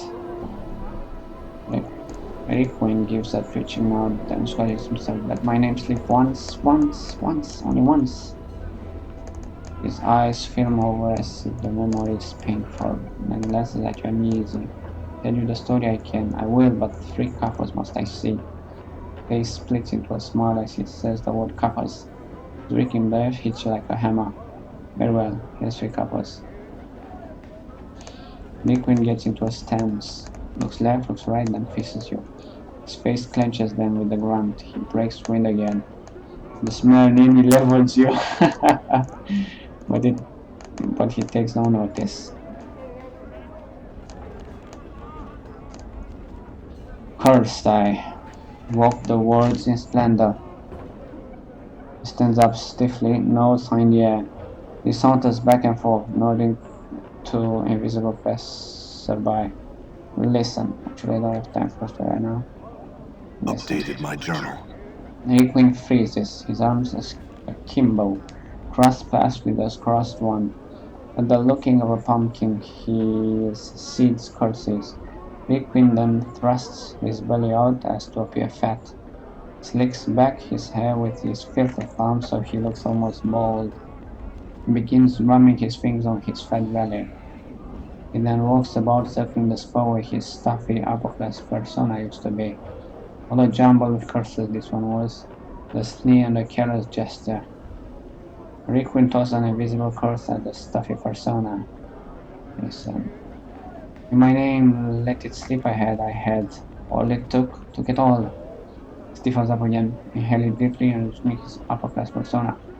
Persona suddenly crumples, and Requiem breathes wind violently, then exhales, filling the air with his foul-reeking breath. Cursed with stenches, smelled excrement, came here to tell tales. All good for now. Now Requiem is the name. Give a name, give a name. Let's see. Some other questions. Requiem hunches over, regarding them warily, his huge eyes. Answers.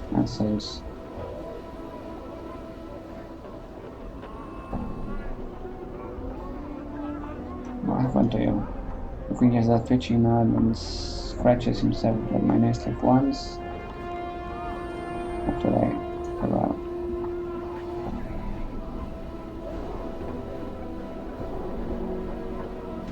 I like to hear a story. Tell your story I can, I will, but 3 couples must see his face with a smile. He's embrace each other like a hammer. Everywhere, the 3 couples. Is the couple gums it, then to your surprise he swallows it. Best first, there is belly. He gives a reeking wheeze. A story, he smacks his lips, scratching his dirty rags. I like to hear the story about how you were cursed. To hear the story of the man who came to this without name or memory and spoke the cursed storyteller, warned him of the danger of names. You can get to the stand was left and right. And listen. Refuses on the keyboard has passed. Knew my name is the one I have.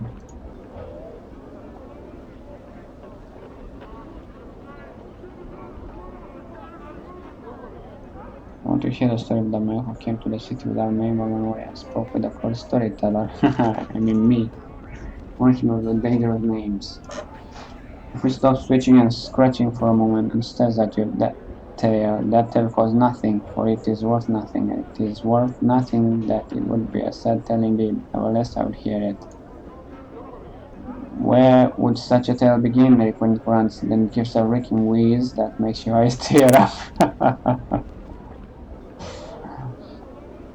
He seems to be thinking. Would begin with the man waking up in the mortuary, believed dead, but in truth only his memories are dead. Requiem nods and studies you and starts scratching himself violently as if to give himself scars. Dead but not dead. No memories, no name. He escapes the mortuary, enters the hive and speaks to a man who let his true name slip once and has regretted it. Requiem seems hypnotized by your words. Yes, much danger in naming. Perhaps the man to whom the nameless one speaks is the one into the danger of names. Which to chew this over. Perhaps he who has forgotten his name is better off. Risky. Is it better to suffer the truth with all its consequences, or is it better to remain ignorant? Which of the two men is better off? Requiem gives a hacking cough and spits. The spittle green and wet. Then he turns back to you. It is your question, your turn to speak slowly. It is you who must answer it. The man who knows his true name is better off, for knows his name is more possible. The man who has forgotten his true name is better off, for he is protecting against those that will do him harm, including himself. As a named man moves, he is followed. Nameless one moves, his name leaves no trail. Requiem holds this over, licks his lips, he begins to nod slowly, then mumbles under his breath, as if debating with himself. Eventually he turns back to you. That is a tale with a moral that tells the teller's morals. He coughs and spits another filmy glob into the cobblestones. Noel Og Storm, BFF, welcome back, man. How are you?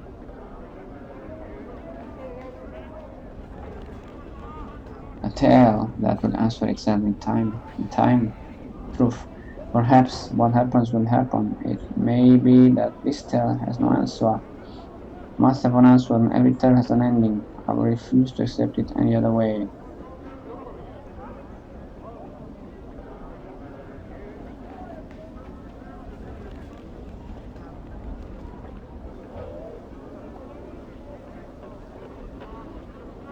He scratches them for a moment, nodding, then reaches into the folds of his robe and flicks you a coin. For such a tale, clip copper. Sneers, no more, for the tale's not finished. Fair price, very well done. There are some questions you can answer for me. You tell me about this area. The hive, a tale, I can't tell a tale, I can't tell I will, but 3 coppers must I see. This is one player that's not like a pig, very well. There's 3 coppers. Spireward, he points to his left, at the shared alley in the distance, an alley of dangerous angles. Bends his limbs in a twisted curve of one of the skeletal buildings, not always angled, not always burned and charred, was alive, no longer. Listen. Flames, fire, lifts his hands up in the air, then waves them, stimulate flames. The alley burned, great smoke, ash everywhere. In the end, only skeletons. Buildings left, bones of dead buildings, angles, every angles. Updated my journal. Not just for his voice a whisper again, the stench from his body hits you like a wave, dangerous now. Bad men have set up their keep there, he bows and breaks wind quick spurts like a bugle flowing. That is the tale of how sick it becomes an area of dangerous angles. Read the fast start. He makes a semi-circle over his heart. A man made it so. It's about Ignos, I believe. A man made it so. A beast made it so. A man who even fiends admire. Who? A sorcerer's stare, filled with madness, sadness, burning, yearning. A tale I can tell. A tale I can tell. I will but 3 coppers must I see. He hisses them. Echoes in a way that reminds you of a fire burning. A dangerous tale, beware, against 3 coppers. A sorceress there was, no simple hedge wizard this, but a mage of power. He couldn't bring his hands together eventually, and smiles evilly. Burned with the art, and art burned him. Listen. The name given him was Ignos, a name respected, then feared, then hated, then punished. Liquid gives us rattling wheeze, then closes the air and hisses, apparently imitating Ignis. Listen. Taught by one of the last great mages, Ignis was. As an apprentice, Ignis learned much, and nothing at the same time. Requiem shakes his head sadly. His heart, his coal-black heart, a fire blazed. It burned and it hungered. Requiem claws at his chest as if in pain. As it hungered, Ignis hungered, was his wish to see the flames burn. Listen. The night, Requiem hunches down and begins to slowly stalk in the direction of the alley, mad green on his face. Ignis came to the alley that was to be the alley of angles. The fire in his eyes, the fire in his heart, both let out. Requiem points at the alley, then flings his arm in the air, silently screaming and laughing at the same time. Listen. Flash ran like wax. People like candles, and Ignis laughed. Liquid crumpled to the ground, his body racked with imagined pain. An evil was done, forgotten not. Stands up, then hunches over, looks left, looks right, and starts mumbling as if sick today, and confronted with someone. Something was to be done. Then he stands up stiffly, his face resolute. A punishment was decided. All the hedge wizards, midwives, rune tellers, copper-pinching witches, all made of magelings, they came, all, even those with the smallest trace of the art, punishing us. Separately, They were flies. Makes a buzzing noise between his bottom arms. Together. Dangerous. Dangerous. He hums and raises his hands. Cough. Caught Ignis. Granted his wish. He swirls his hand as if casting a spell. He wished to burn. They granted it, using his own desire to fuel the casting. They made his body a door to the plane of fire. They intended to kill him. Kill him. Updated my journal. Failed. Failed. Requiem breaks wind again, as if to accentuate the fate of the wizards. Ignis lived. Ignis lived, only slept. A blanket of flames. Flames! Turned in his sleep as he burned. Never happier, never happier. He shuts his eyes, wraps his arms around himself and falls slowly. Burning. Ever burning. His eyes suddenly snap open. One day he will awake. Nice. Bloody kick.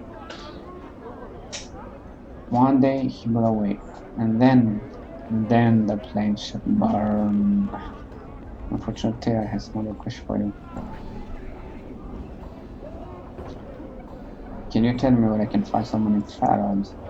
Requiem suddenly hunches over and leers at you. He walks around you for a moment, dragging his leg as if flame. King, about tail. Till I can tell but 3 cups what I see. They were big papa. Requiem remains hunched over, staring at you. Once a man of respect, Farad was a man of goals and position. All became nothing. Nothing turned to air. Requiem squints, then breaks wind.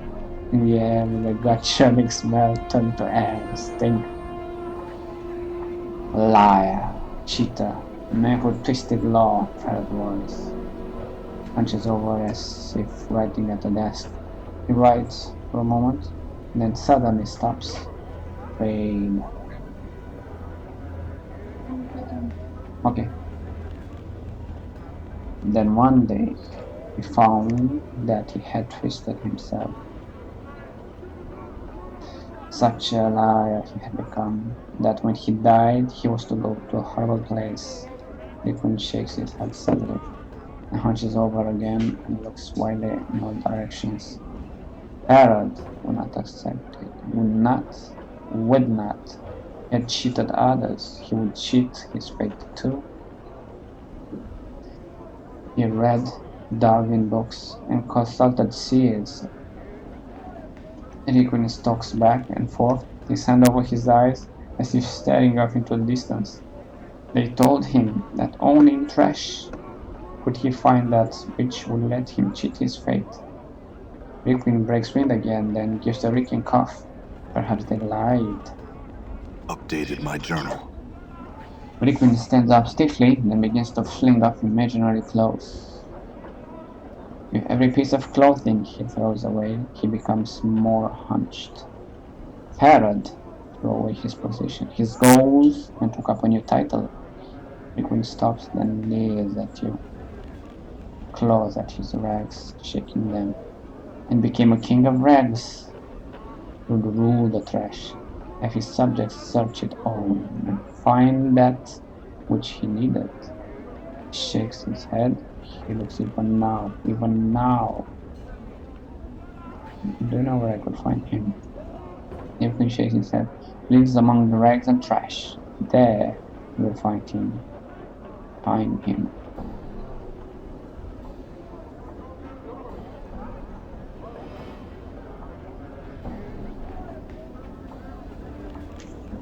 Alright, let's hear another story.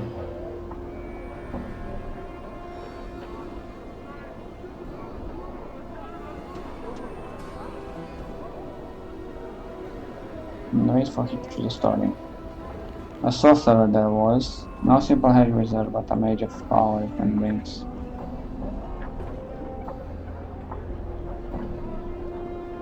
Yeah.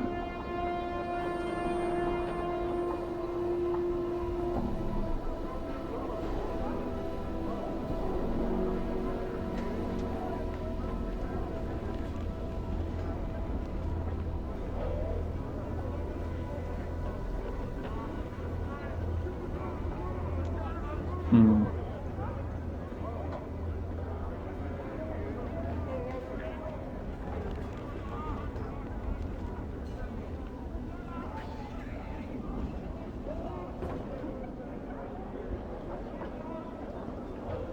Alright.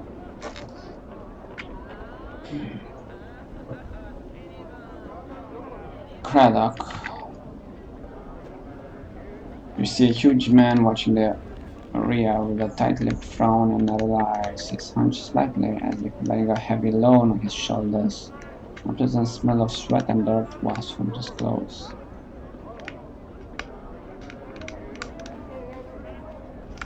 Greetings. The man glances down at you and his frown deepens. Aye? What you sniffing around there for? You Craddock. Mayhap, he stares your face as if trying to recall you. If I am, what be to ye?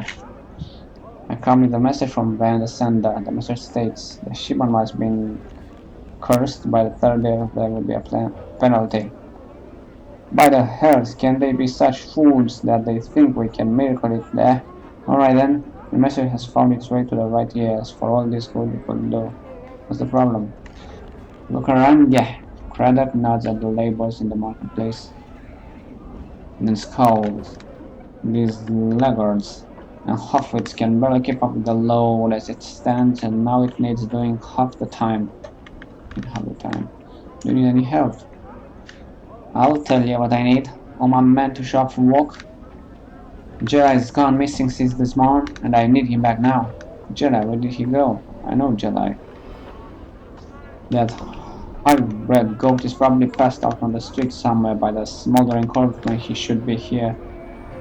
When he should be here helping us. What's so sad? We'll go find him for you. For a price. Craddock is silent from on the nuts. Aye. Yeah, fine Jedi. You tell him to drag his worthless butt right and hide here. I'll pay you for your trouble. He frowns. When you found him, I'll get. You said he'd like to be the small one. What is that? Updated my journal. South and east of here. Head to the southeast gate, then heard east of about the block. Got the message down south side. Can't miss it. You're almost likely somewhere around there. Alright, I'm okay. Try these spices, sir. Go. Just taste them all over here. You see a thin, yellow-skinned humanoid covered with a variety of dazzling tattoos. The eyebrows have been accented with black charcoal lines. His teeth are filled to points. He sees you and waves you over, rattling his dice in his hand. Greetings. He's about to speak with his eyes shiny and black like orbs of jet. Fall upon dak'kon. The two of them stare silently to one another for a moment before the tattooed gets a eye gaze returns to you. His voice is low and raspy. The Auha greets you. You have come to play a game? Yes? Yes, I'll play. The Auha reaches into his tunic and pulls out a coin. This coin. Your coin. Places it at your feet and pulls out another. This coin. Gao's house. He places it at his own feet and then holds up two dice between his thumb and index finger. The dice. They both roll ones, yes? Go on.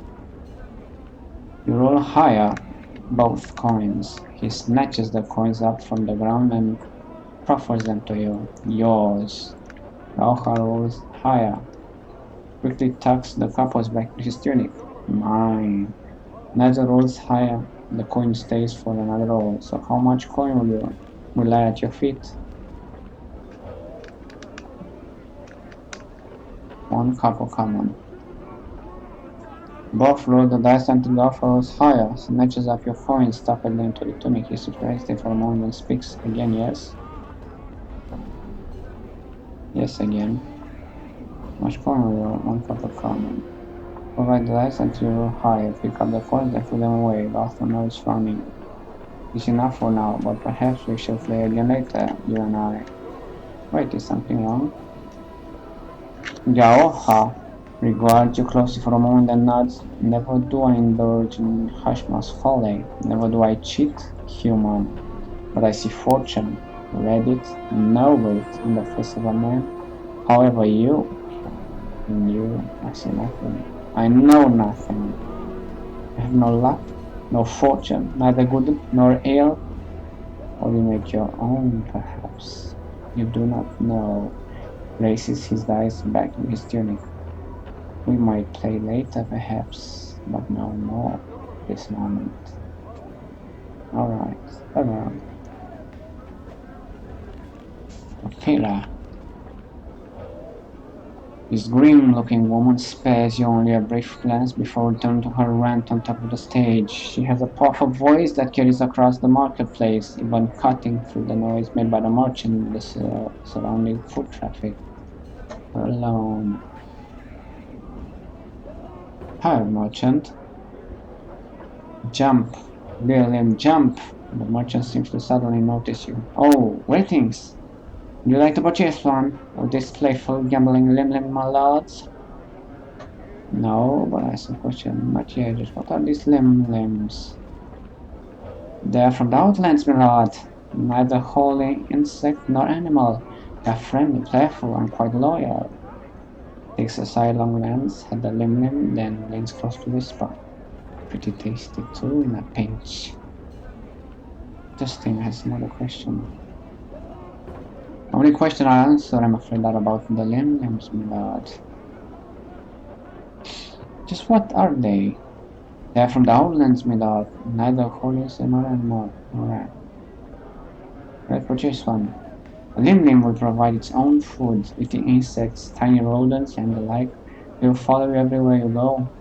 Are easy to clean up after, are quiet as the site themselves with their constant flipping about. Best of all, they live over 15 feet when prodded with hot coals. One'll only cost you about 40 coppers, my lord. Mere pittance for such an entertaining pet and friend. Morte, what do you think? Why not, boss? It'll be fun to kick around when we're done, right? Well, I can kick it vigorously through this. I wanna see that 15-foot hot coal jump too.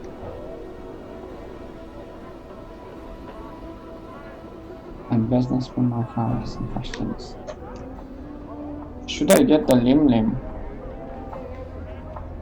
I mean, we should see the game in its full glory. I'll take one merchant. How nice, my lord. Here you are. My own I lim-lim. couldn't carry anymore, so I had to drop it.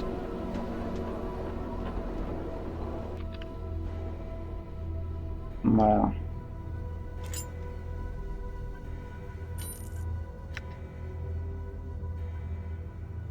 It's full. Look, I have a pet lim-lim. Talk to the item. This is your pet lim-lim. Noticing it has your attention. It chirps up at you lovingly. Hiya! Examine your lim-lim. The lim-lim appears both insect and animal in origin. Its legs are oversized, but its arms are small and vestigial, and the brightest speckled half-shell runs down its back. It sports twin pairs of insect-like wings, and has tiny black eyes at the mouth that always appears to be smiling gleefully.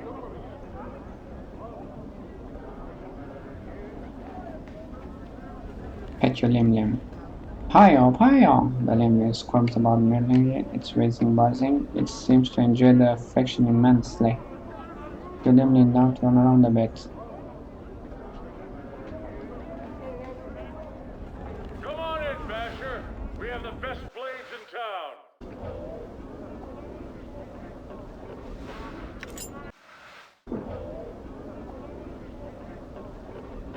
See how they propaganda. Well then.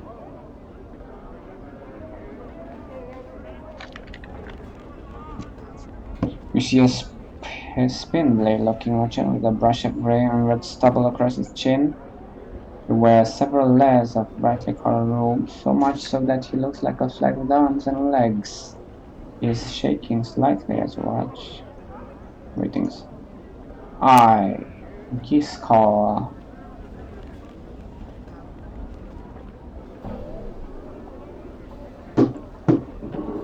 He bows and spreads his trembling hands. As he does, notice his hands and forearms are a twisted mess of black scar tissue, as if they were once badly burned. What are you selling? How do you hurt your hands? Discord doesn't seem to have heard you. He answers only with his spiel, delivering the same flat monotone. Discord buy clothes, sell clothes, wash clothes, mend clothes, and just so that his layers of clothing with his shaking hands. Wet clothes is what you have. I asked, how do you hurt your hand? Oh, okay. Rags. I have rags. Can I sell something? Clipped copper piece. Bone charm. 1, not 2. Right. Dirty red charms. And he's out of money. Alright? No. I only need 1.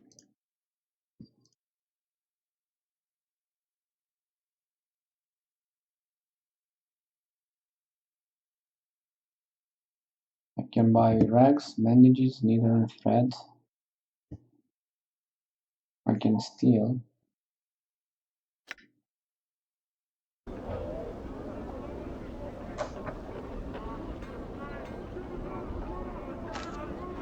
Well, I did earn some easy money. Art merchant. This automaton has a worldly look to him. His deep voice is gentle but confident. Ah, hello there. Are you ready to sample some of the most delectable treats from across the plains, my good man? What do you have? All manner of delicacies to delight your palate, my good man. Arborian fire seeds, guava root, Elysian pears, crimson lotus petals, Biptopian shepherd's bread, shift spice from the chaos of limbo, and sea plums are what I have at the moment. Merely 5 coppers for a taste of anything you like. Actually something. I'll try some fire seeds. For nature has no question.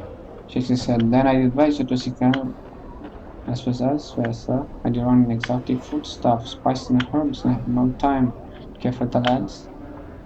That key, Fabalan.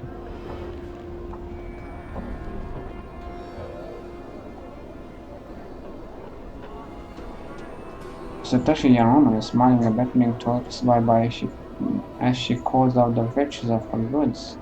Plates, jugs, cups, tankards, bring from the goblets of the finest lords. Unseeing you, she waves you over as you are an acquaintance. Is what you're trading here. Thank you. I said plates, cups, jugs, tankards, coffee, and the like, sir. Cutlery. All of qualities are the finest. She steps back and lifts the lid of the crate on the wagon behind her wagon. Please look over my goods. Should you have any questions, feel free to ask. Step closer and the contents of the crate. You peer into the crate. It's full of plates, cups, jugs, tankards, cutlery, and the like. They look to be of varying degrees of quality, but some of it be quite nice. As you're looking them over, she presses up against you. Anything you like, sir? A long waving hair brushing against your shoulder smells faintly sweet like vanilla. She will steal your money, boy. Where does this all come from? She flashes a wicked grin. My lovers are all burglars, sir. These goods are pilfered from the homes of Fiji's nobles. On seeing your expression, she laughs sweetly. Yes, merely. My father and brothers are thinkers. These are wares which are discarded from the nobles' manors and made good by them as well. Has some questions. Also, but wait, she puts her hand in your forearm. Her touch is light as a feather. Are you sure there's nothing you need? Surely something for your own home or a gift? She bites her lip coyly, cocking her head slightly. Well, that is a nice blade right there. Interesting, man, how you can do some money if you're a woman. No. What's this one here? No, that way, the Cedrics. I need no advice questions. She looks so sad, your need is stricken with guilt. Slowly, she lowers the lid of the crate. Sorry, sir, I have no time for questions. I must sell what I can before the day is done. My family is large and hungry. Understand? Farewell.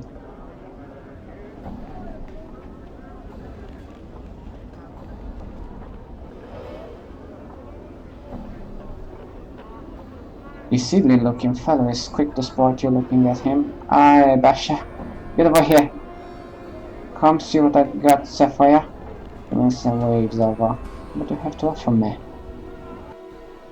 Okie dokie. I want to sell this. Sell it.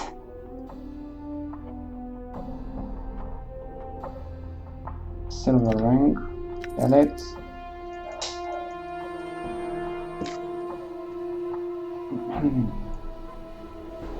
And I can buy cloud charms, blood charm, heart charm,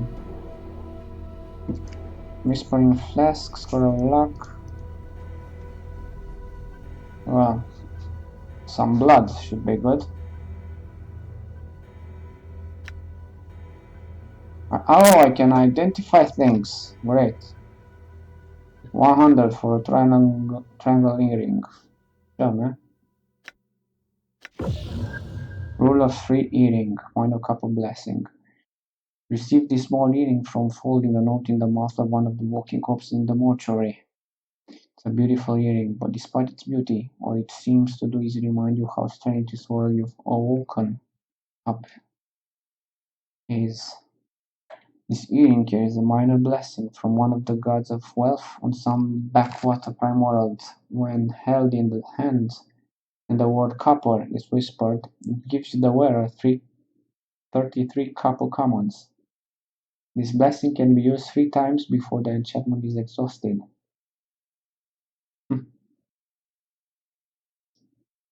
Each day or until it disappears.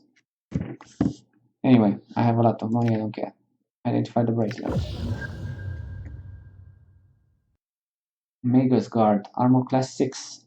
Usable only by mages. Considered standard equipment for any adventuring mages, bracelets such as these can be found across the plains, judging by the markings on this particular bracelet. It appears to have been made in a style quite common to sigil. Various glyphs of wording are meticulously carved on the surface, producing an almost hypnotic effect when looked at.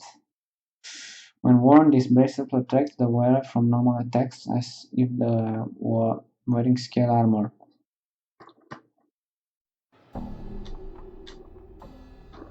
Alright, click copper piece. Fine. Special, minor copper blessing, +1 to luck, temporarily. This copper piece has been clipped. Most of the copper has been shaved off, no doubt to still keep the appearance it is a coin, and allowing the clipper to use the shaved copper to make another coin. Although many hive dwellers practice this method of making money when the fated faction practices, they do so with a frightening sense of purpose, creating charms that reflect their own miserly natures. Miserly. In order to create these charms, the fated factions seek out failed business owners and other individuals who once possessed great wealth, then had a reversal of fortune and were left destitute. These individuals are then given enchanted carving blades and asked to clip a copper, defeated in a tedious daily ritual, which infuses the copper coin with the last trace of their former luck. The ritual and the nature of the individual clipping copper allows a minor enchantment to seep into the coin and affect the fortune of whoever uses it. When the clipped copper charm is flipped into the air, it will spin into a rain of copper pieces and bestow some luck upon the user.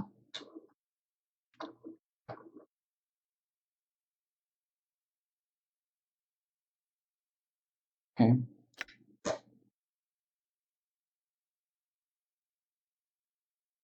Gold ring. That.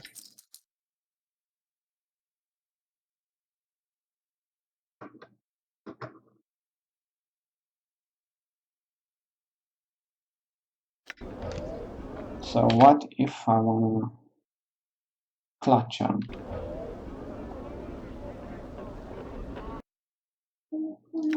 Yeah. Okay.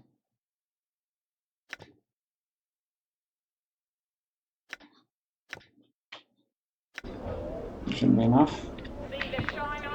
What's the drag? With this toothless orc drone reeks of fish and brine. Spying your approach, she gives you a wide pink smile. Fish, my child. Fish heads, mayhap.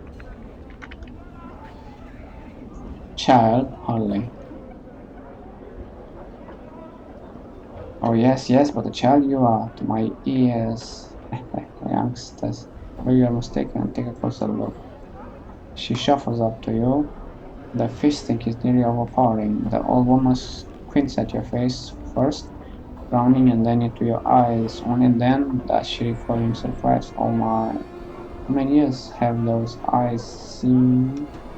Don't know. How many do you think? Don't know, don't know. Too many, I'd say, but no matter. She leans close to whisper in your ear. It won't do. You rattle the passerby. Let's keep it our little secret. She resumes her normal tone of voice. So, fish, my child? She pokes you in the belly. No fish for me, but I have some questions. Tell me for me exactly. Why fish, my silly child? Fish of all sorts, and fish heads for those 2 shot of jinx for the horror ones. Teeny tiny fish heads. Where do the fish come from? They brought 2 cheetahs from all over the plains, my boy. You like some? I said only the heads should you be short on jinx. Then fish by some questions. She shakes her little wrinkled head. No answers have I. Only fish. Very well. Well then. This dwarf-faced old fellow, Dower, appears to be selling various hands weapons. Oh, come on over there. Come to see my blades, have ya? Yes, I have. Rusty dagger. Alright, I had a lot of those shitty things.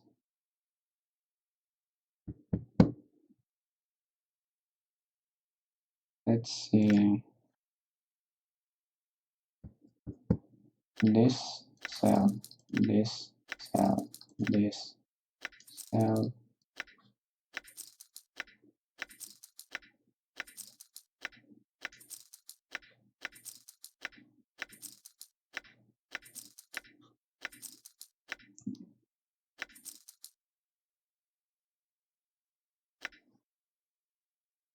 Oh wait, now I'm selling them cheaper. Hell no, man.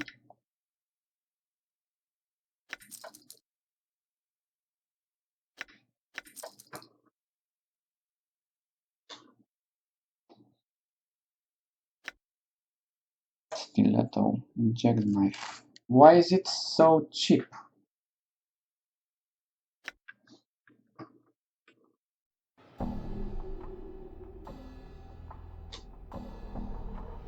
Hmm.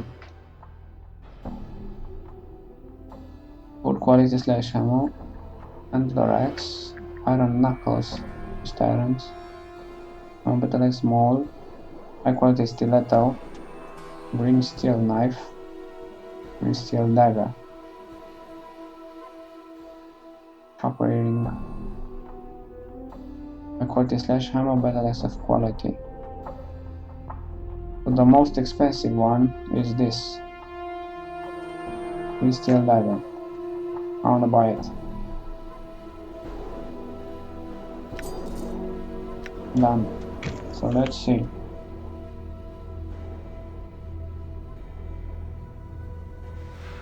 To 5%, on 6%. Oh, and I can identify this. Lol.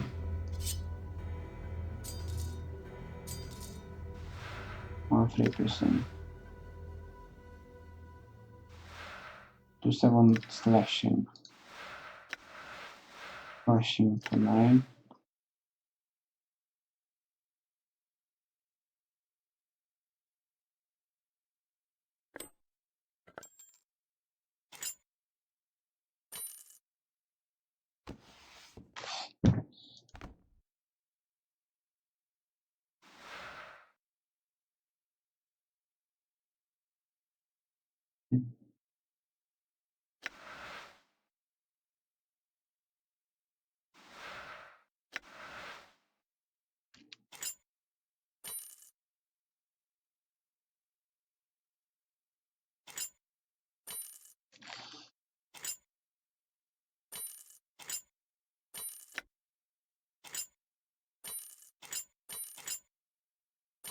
I don't know, it's kind of useless. Anyway.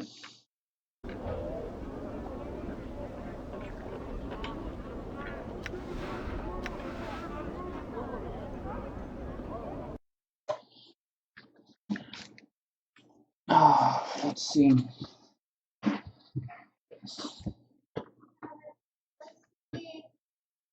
Okay, Kevin.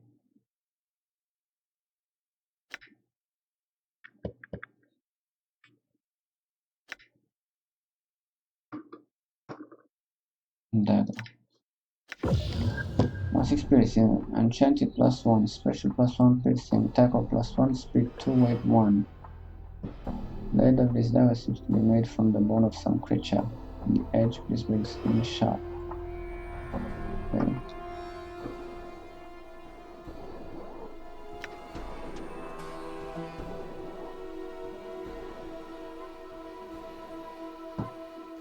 Stiletto. Sell.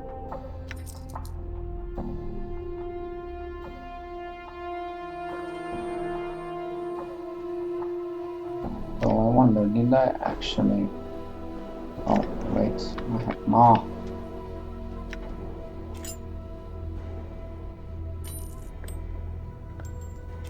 I need to sell everything.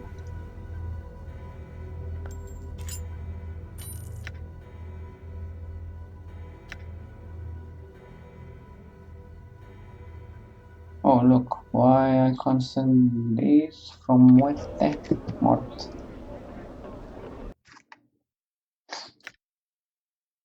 Bronze bracelet 45, sell it. Dirty charm 40, 30.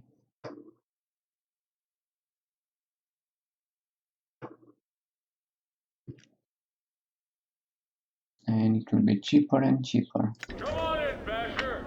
We have the best blades in Done. town.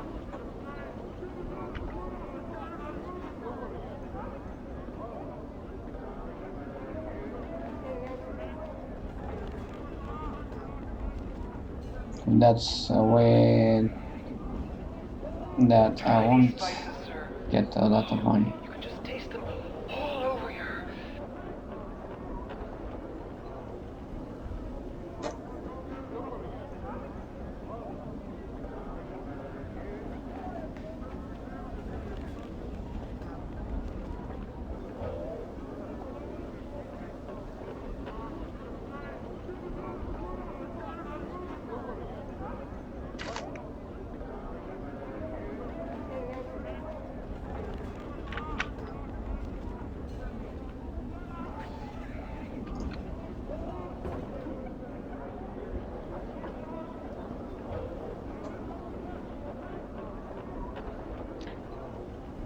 How you hurt your hands? Yes, how you hurt your hands? Discord monotone breaks. Discord, buy cloths, sell cloth, wash cloth, man cloth, and he just does himself again. His hands are shaking so bad that he cannot even finish. Oh my, let's see what you have.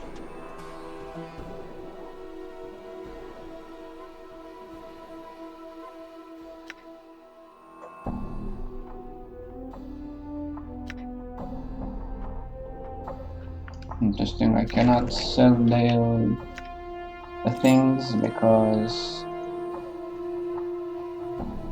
Try these spices, sir. You can just taste them all over your... I was too far away. No, that's interesting.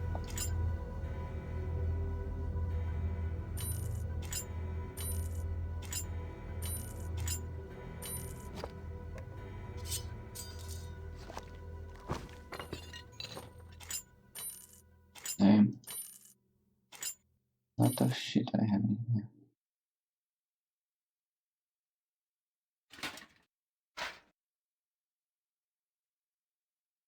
Okay.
Damn, I have so much money now.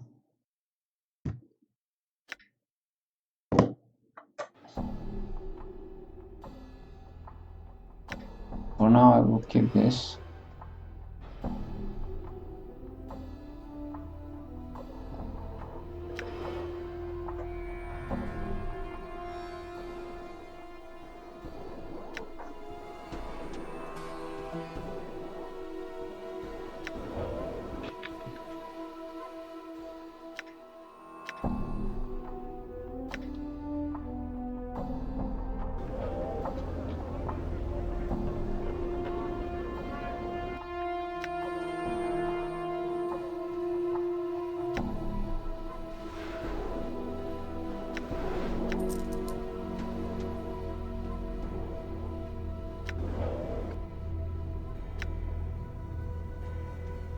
Rune of Armor, no lesson wording, Rune of Greater wording. I will keep those for the wizard I will have in my team. Don't know when, but alright, so let's sell the weapons. Try these spices, sir. You can just taste them all over your... Weapon club 0, arm spark 0, left arm 0, hammer 1.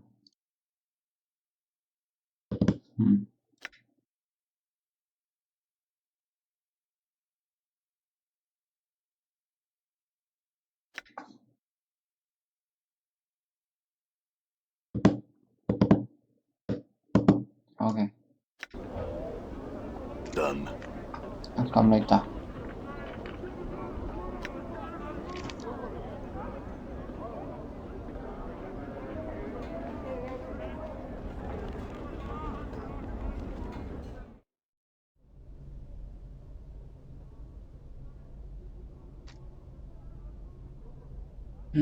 Done. Habula. See a plump woman going about her chores. She doesn't notice you entering the room. Greetings. What are you doing in my house? Do you have any manners?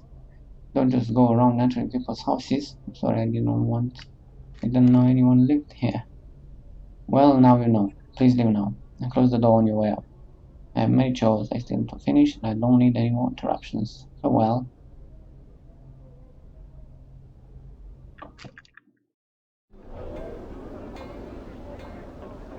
All right.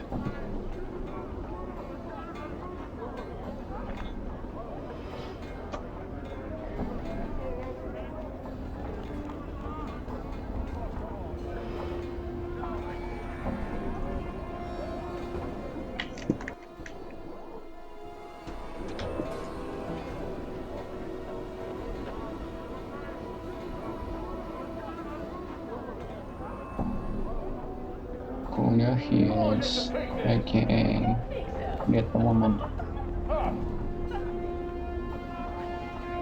High flags. Alright, so let me look again at that weapon. 16%. Special. Plus 1. Speed 2. Speed 1 to 5%. So this one is much better, I believe. We're gonna see.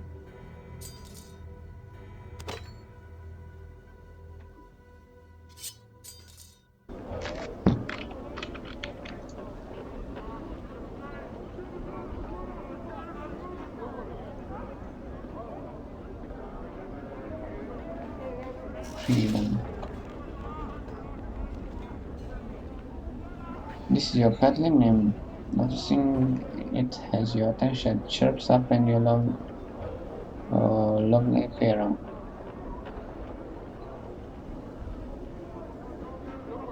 Stop and pet your name. Hiya.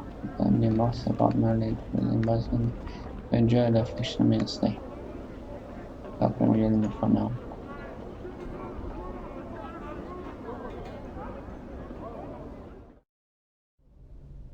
House of Vermin and Disease. Fine Steel Art. 39. Stealer 39. You see a squat man with rash-covered skin and several pustules covering his face. His clothes seem to mark him as some sort of an official, but they are dusty, wrinkled and covered with rat hair. As you watch, he idly scratches himself with his stubby fingers. Greetings. Aye, the little man shrieks and jumps startled, clutching his heart. He takes a deep breath and pushes his spectacles up on his rash-ridden nose. Yes, yes, what is it that I can do for you? Scratches his nose and looks you up and down, studying your scars. A little nothing in the till, so if you have come to plunder the premises, this local is ill-chosen. I'm not here to plunder the premises for you. So nothing's in the till, eh? Well, why don't you just give me what you have, and we'll part as friends. Not here to plunder the premises for you. I am the respected fine stealer, the 39th, in charge of this hive branch of this office for vermin disease control.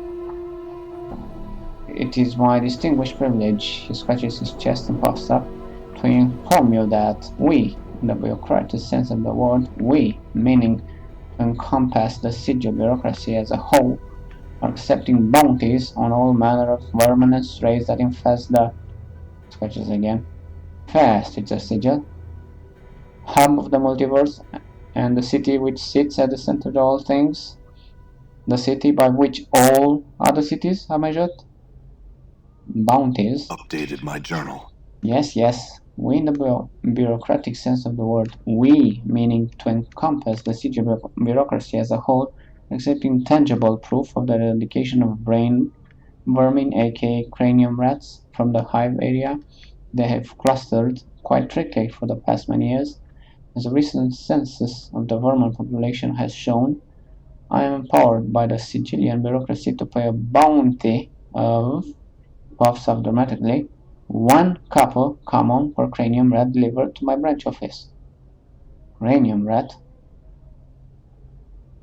Cranium rats are a species of vermin that become more intelligent the more of them are in close proximity to each other. One cranium rat alone is but a nuisance that chews at boards and burrows into food. Burrows. But if 5, 10 or more, and their intelligence grows until it surpasses even the intelligence of one such as myself, scratches then sniffs disdainfully, I imagine that 2 or 3 cranium rats might be enough to outwit you, sir. Another comment like that, and you'll be wearing your ass as a hat. How many cranium rats are in Sigil? More than enough to last the bounty hunter a lifetime, perhaps several. Some other questions. Tell me about these cranium rats. Is that rash of you contagious? My rash? Contagious? No, no. Well, at least I don't think so. It's a symptom of the position, I'm afraid. The job literally grows on you. Scratches himself again. Tell me about the cranium rats. Cranium rats are a species... Okay. When blanks, your appearance seems to sink in at least. I draw my most inappropriate comment, especially in light of your recent assertion of dominance and physical superiority in this social situation. Fair enough, farewell. All right.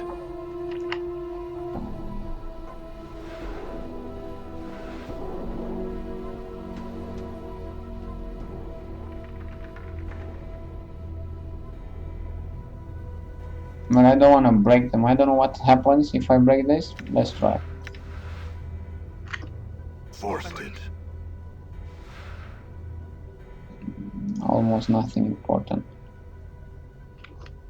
So he completely ignored us because I broke his shit.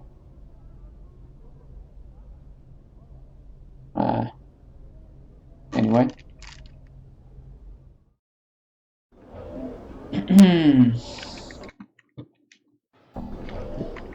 Rat is fresh. Done.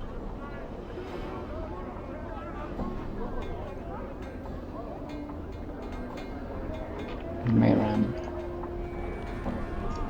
old woman stands suddenly by the wall, staring off into the distance. She seems to be unconcerned with the flow of traffic around her. Clutches a wooden pole from which dozens of small fish are greetings. Oh, yes, sir. Say for a moment, trying to discern your identity. Oh my, I was thinking you're one of my regular customers. She prefers her fish bowl. Tuna, sir, mackerel, sea cucumber. Never stands questions. Hmm. Mouth pressed down into a tight-lipped frown, and she stares off over your shoulder. Look behind you. See what she's staring at. You can see nothing of interest behind you. As you turn back to her, you catch her looking at you. She looks away quickly, leaving her staring off into distance once more. What? Very familiar to you? Goodness, no, she paused for a moment. I do. You've seen me before then. I think, yeah. Or a man with your very likeness, sir. For so long ago, tell me. Well, sir, you see, me sight's not so good now. Wasn't back then neither. But I thought I saw you walking past with a small group trailing along behind you. What these people look like? It's hard to say, sir. It was so long ago and you walked by so quick like I remember now, the way you held your head up. There was a woman following you, trying to stop you, to get you to turn around, speak to her, but you pushed her away. What happened then? Beautiful woman she was, looked so sad, so angry all at once. She stood there for a moment, then followed along behind you just the same, hustling to catch up. You had said there was a group. Who else was there? She shrugs. There was at least two other gentlemen with you, sir. The only one I remember too clearly, though, was tall, thin, reeked of Bob. He did. I smelled him from across the way. Looked like he hadn't bathed in ages, too. He followed you close, he did, and never said a word. Acted like the woman wasn't even there, even when she bumped against him, trying to stop you. That's what I remember, sir. For some cover time. How much do you give the fishwife? 5 copper. Oh my, why thank you, sir. Most kindly. May the lady shadow pass you over. Thanks, farewell. Well met again, sir. What can I do for you?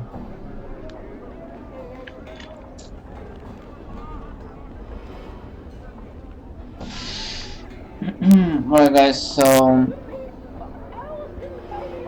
I'm gonna end the stream now. We're gonna continue a little later. And I hope you like this game because I love it.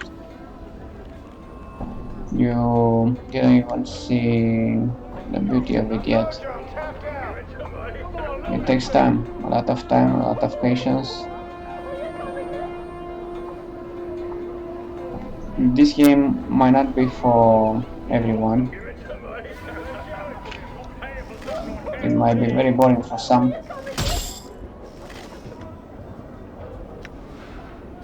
But if you are patient, Rock sings true.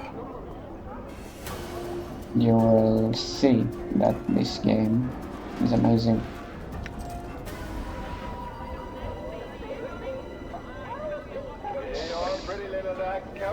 The dustman looked at Rob's unfair face. Some lady dustman saw in the motion. However, the man looks confused and is glancing about as if looking for something. Sports you, he raised his hand to take your attention. Greetings. The man is relieved that you are speaking to him. Bow slightly. You are speaking to him. Thank you for hearing me, traveler. I am known as Ashmatter, one of the Dustman sect. I was wondering if you could direct me. I don't know the area very well, and I'm looking for certain establishment, a bar that these of my sect frequent. Do you know of such a place? Yeah, I know.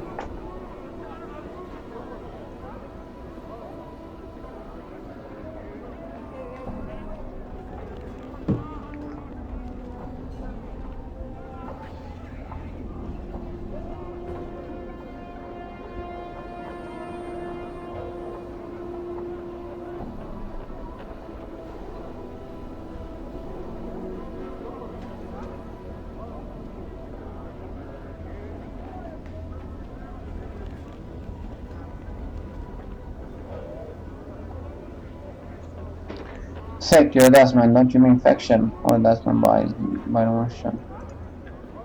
The Dustman nods. Well, yes, I meant faction, sect, faction. They are much the same thing, really. Do you happen to know of this bar that my faction frequents? The bar you want is the mortuary. Or you're interested by the mortuary from the gate. Heard of it. I'd be able to help you for advice. I'm going to help you answer some question for me. Nods. Your request is reasonable. Tell me where I might find the gathering dak'kon. I will be happy to answer any of your questions.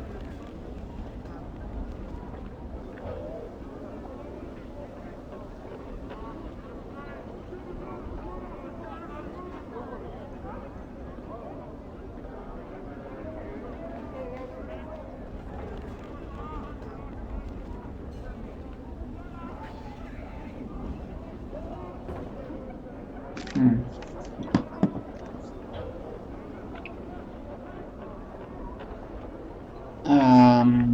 The bar you want is the mortuary on just can be seen. That's my smiles. Thank you very much, Darby. I appreciate your kindness. The people in the hive are very helpful in such matters. Tell me about this. I can ask you some questions. What do you have for a name? Man named Pharaoh. Do you know him? Sorry, but the name is not known to me. Can you tell me a little about the area? The area, well, there is a market to the northwest, I believe, and some government office to the southwest. He thinks for a moment, the government control office, I think. You seem to know this area very well.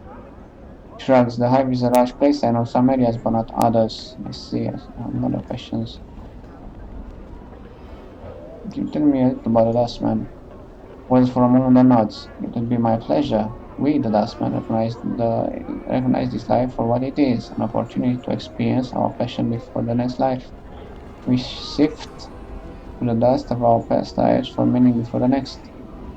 That's an unusual view for a Dustman. There's no Dustman count I've ever heard. Who are you? The man nods a little uncomfortably. Why am Ashmentor one of the ninth circle? Ninth circle, there is no such thing. Suddenly it tenses up. I don't have time to debate the practice and ranks of last mistake with you, so if you'll excuse me. Grab his hand. The hand snaps out and wraps around his wrist in a crushing grip. See this last man for a kid crumble, and he snaps as he tries to tear away from your grip. Hand me dog, or I'll call the guards. Have to answer some questions, last man.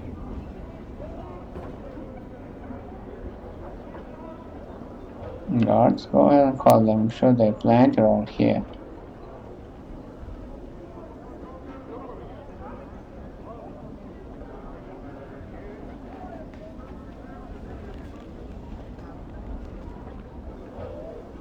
Bah! He looks more irritated than anything else. What gave me away? Ignorance from some of the common dustmen philosophy. You should do some research before trying to run a con on someone smarter than you. Now I have some questions for you. You're skilled in picking pocket in this world now. I have some questions for you.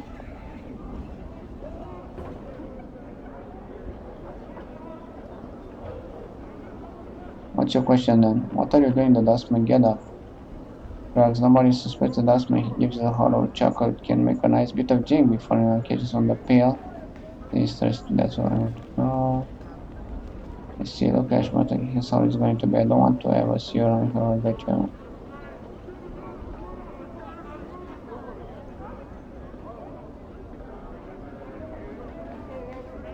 If someone named Farrell, you know him?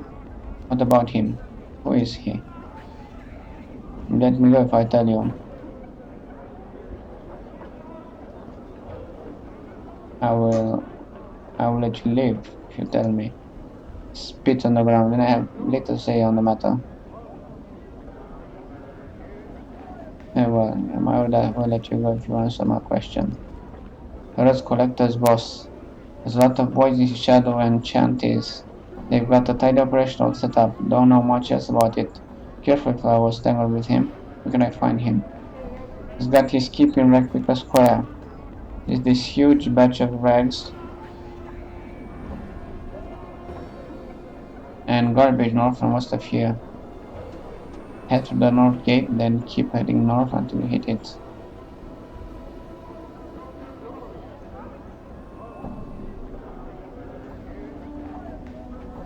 Head through the north gate. Then keep heading north until you hit it. Jet is the Carrots hiding out in the trash mountain somewhere, maybe buried beneath them. No, you're gonna let me go? I have some other questions for you. Just curious, you said you'd let me go. And you said you were a dustman. More questions.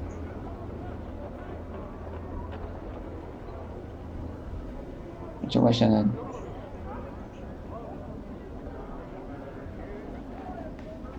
My question is how many seconds will it take for me to kill it or to die?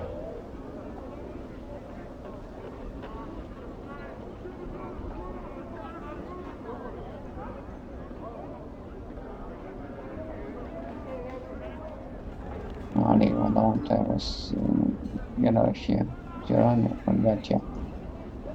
Not agreed. We'll never cross paths again. I found another peer job elsewhere. Very well. Never.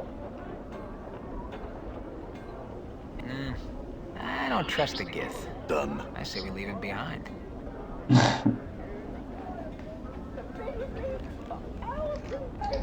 Alright. Well, I don't know who's watching, but if anyone is watching, so I understand this. So see you around in about 2 hours. Thanks for watching.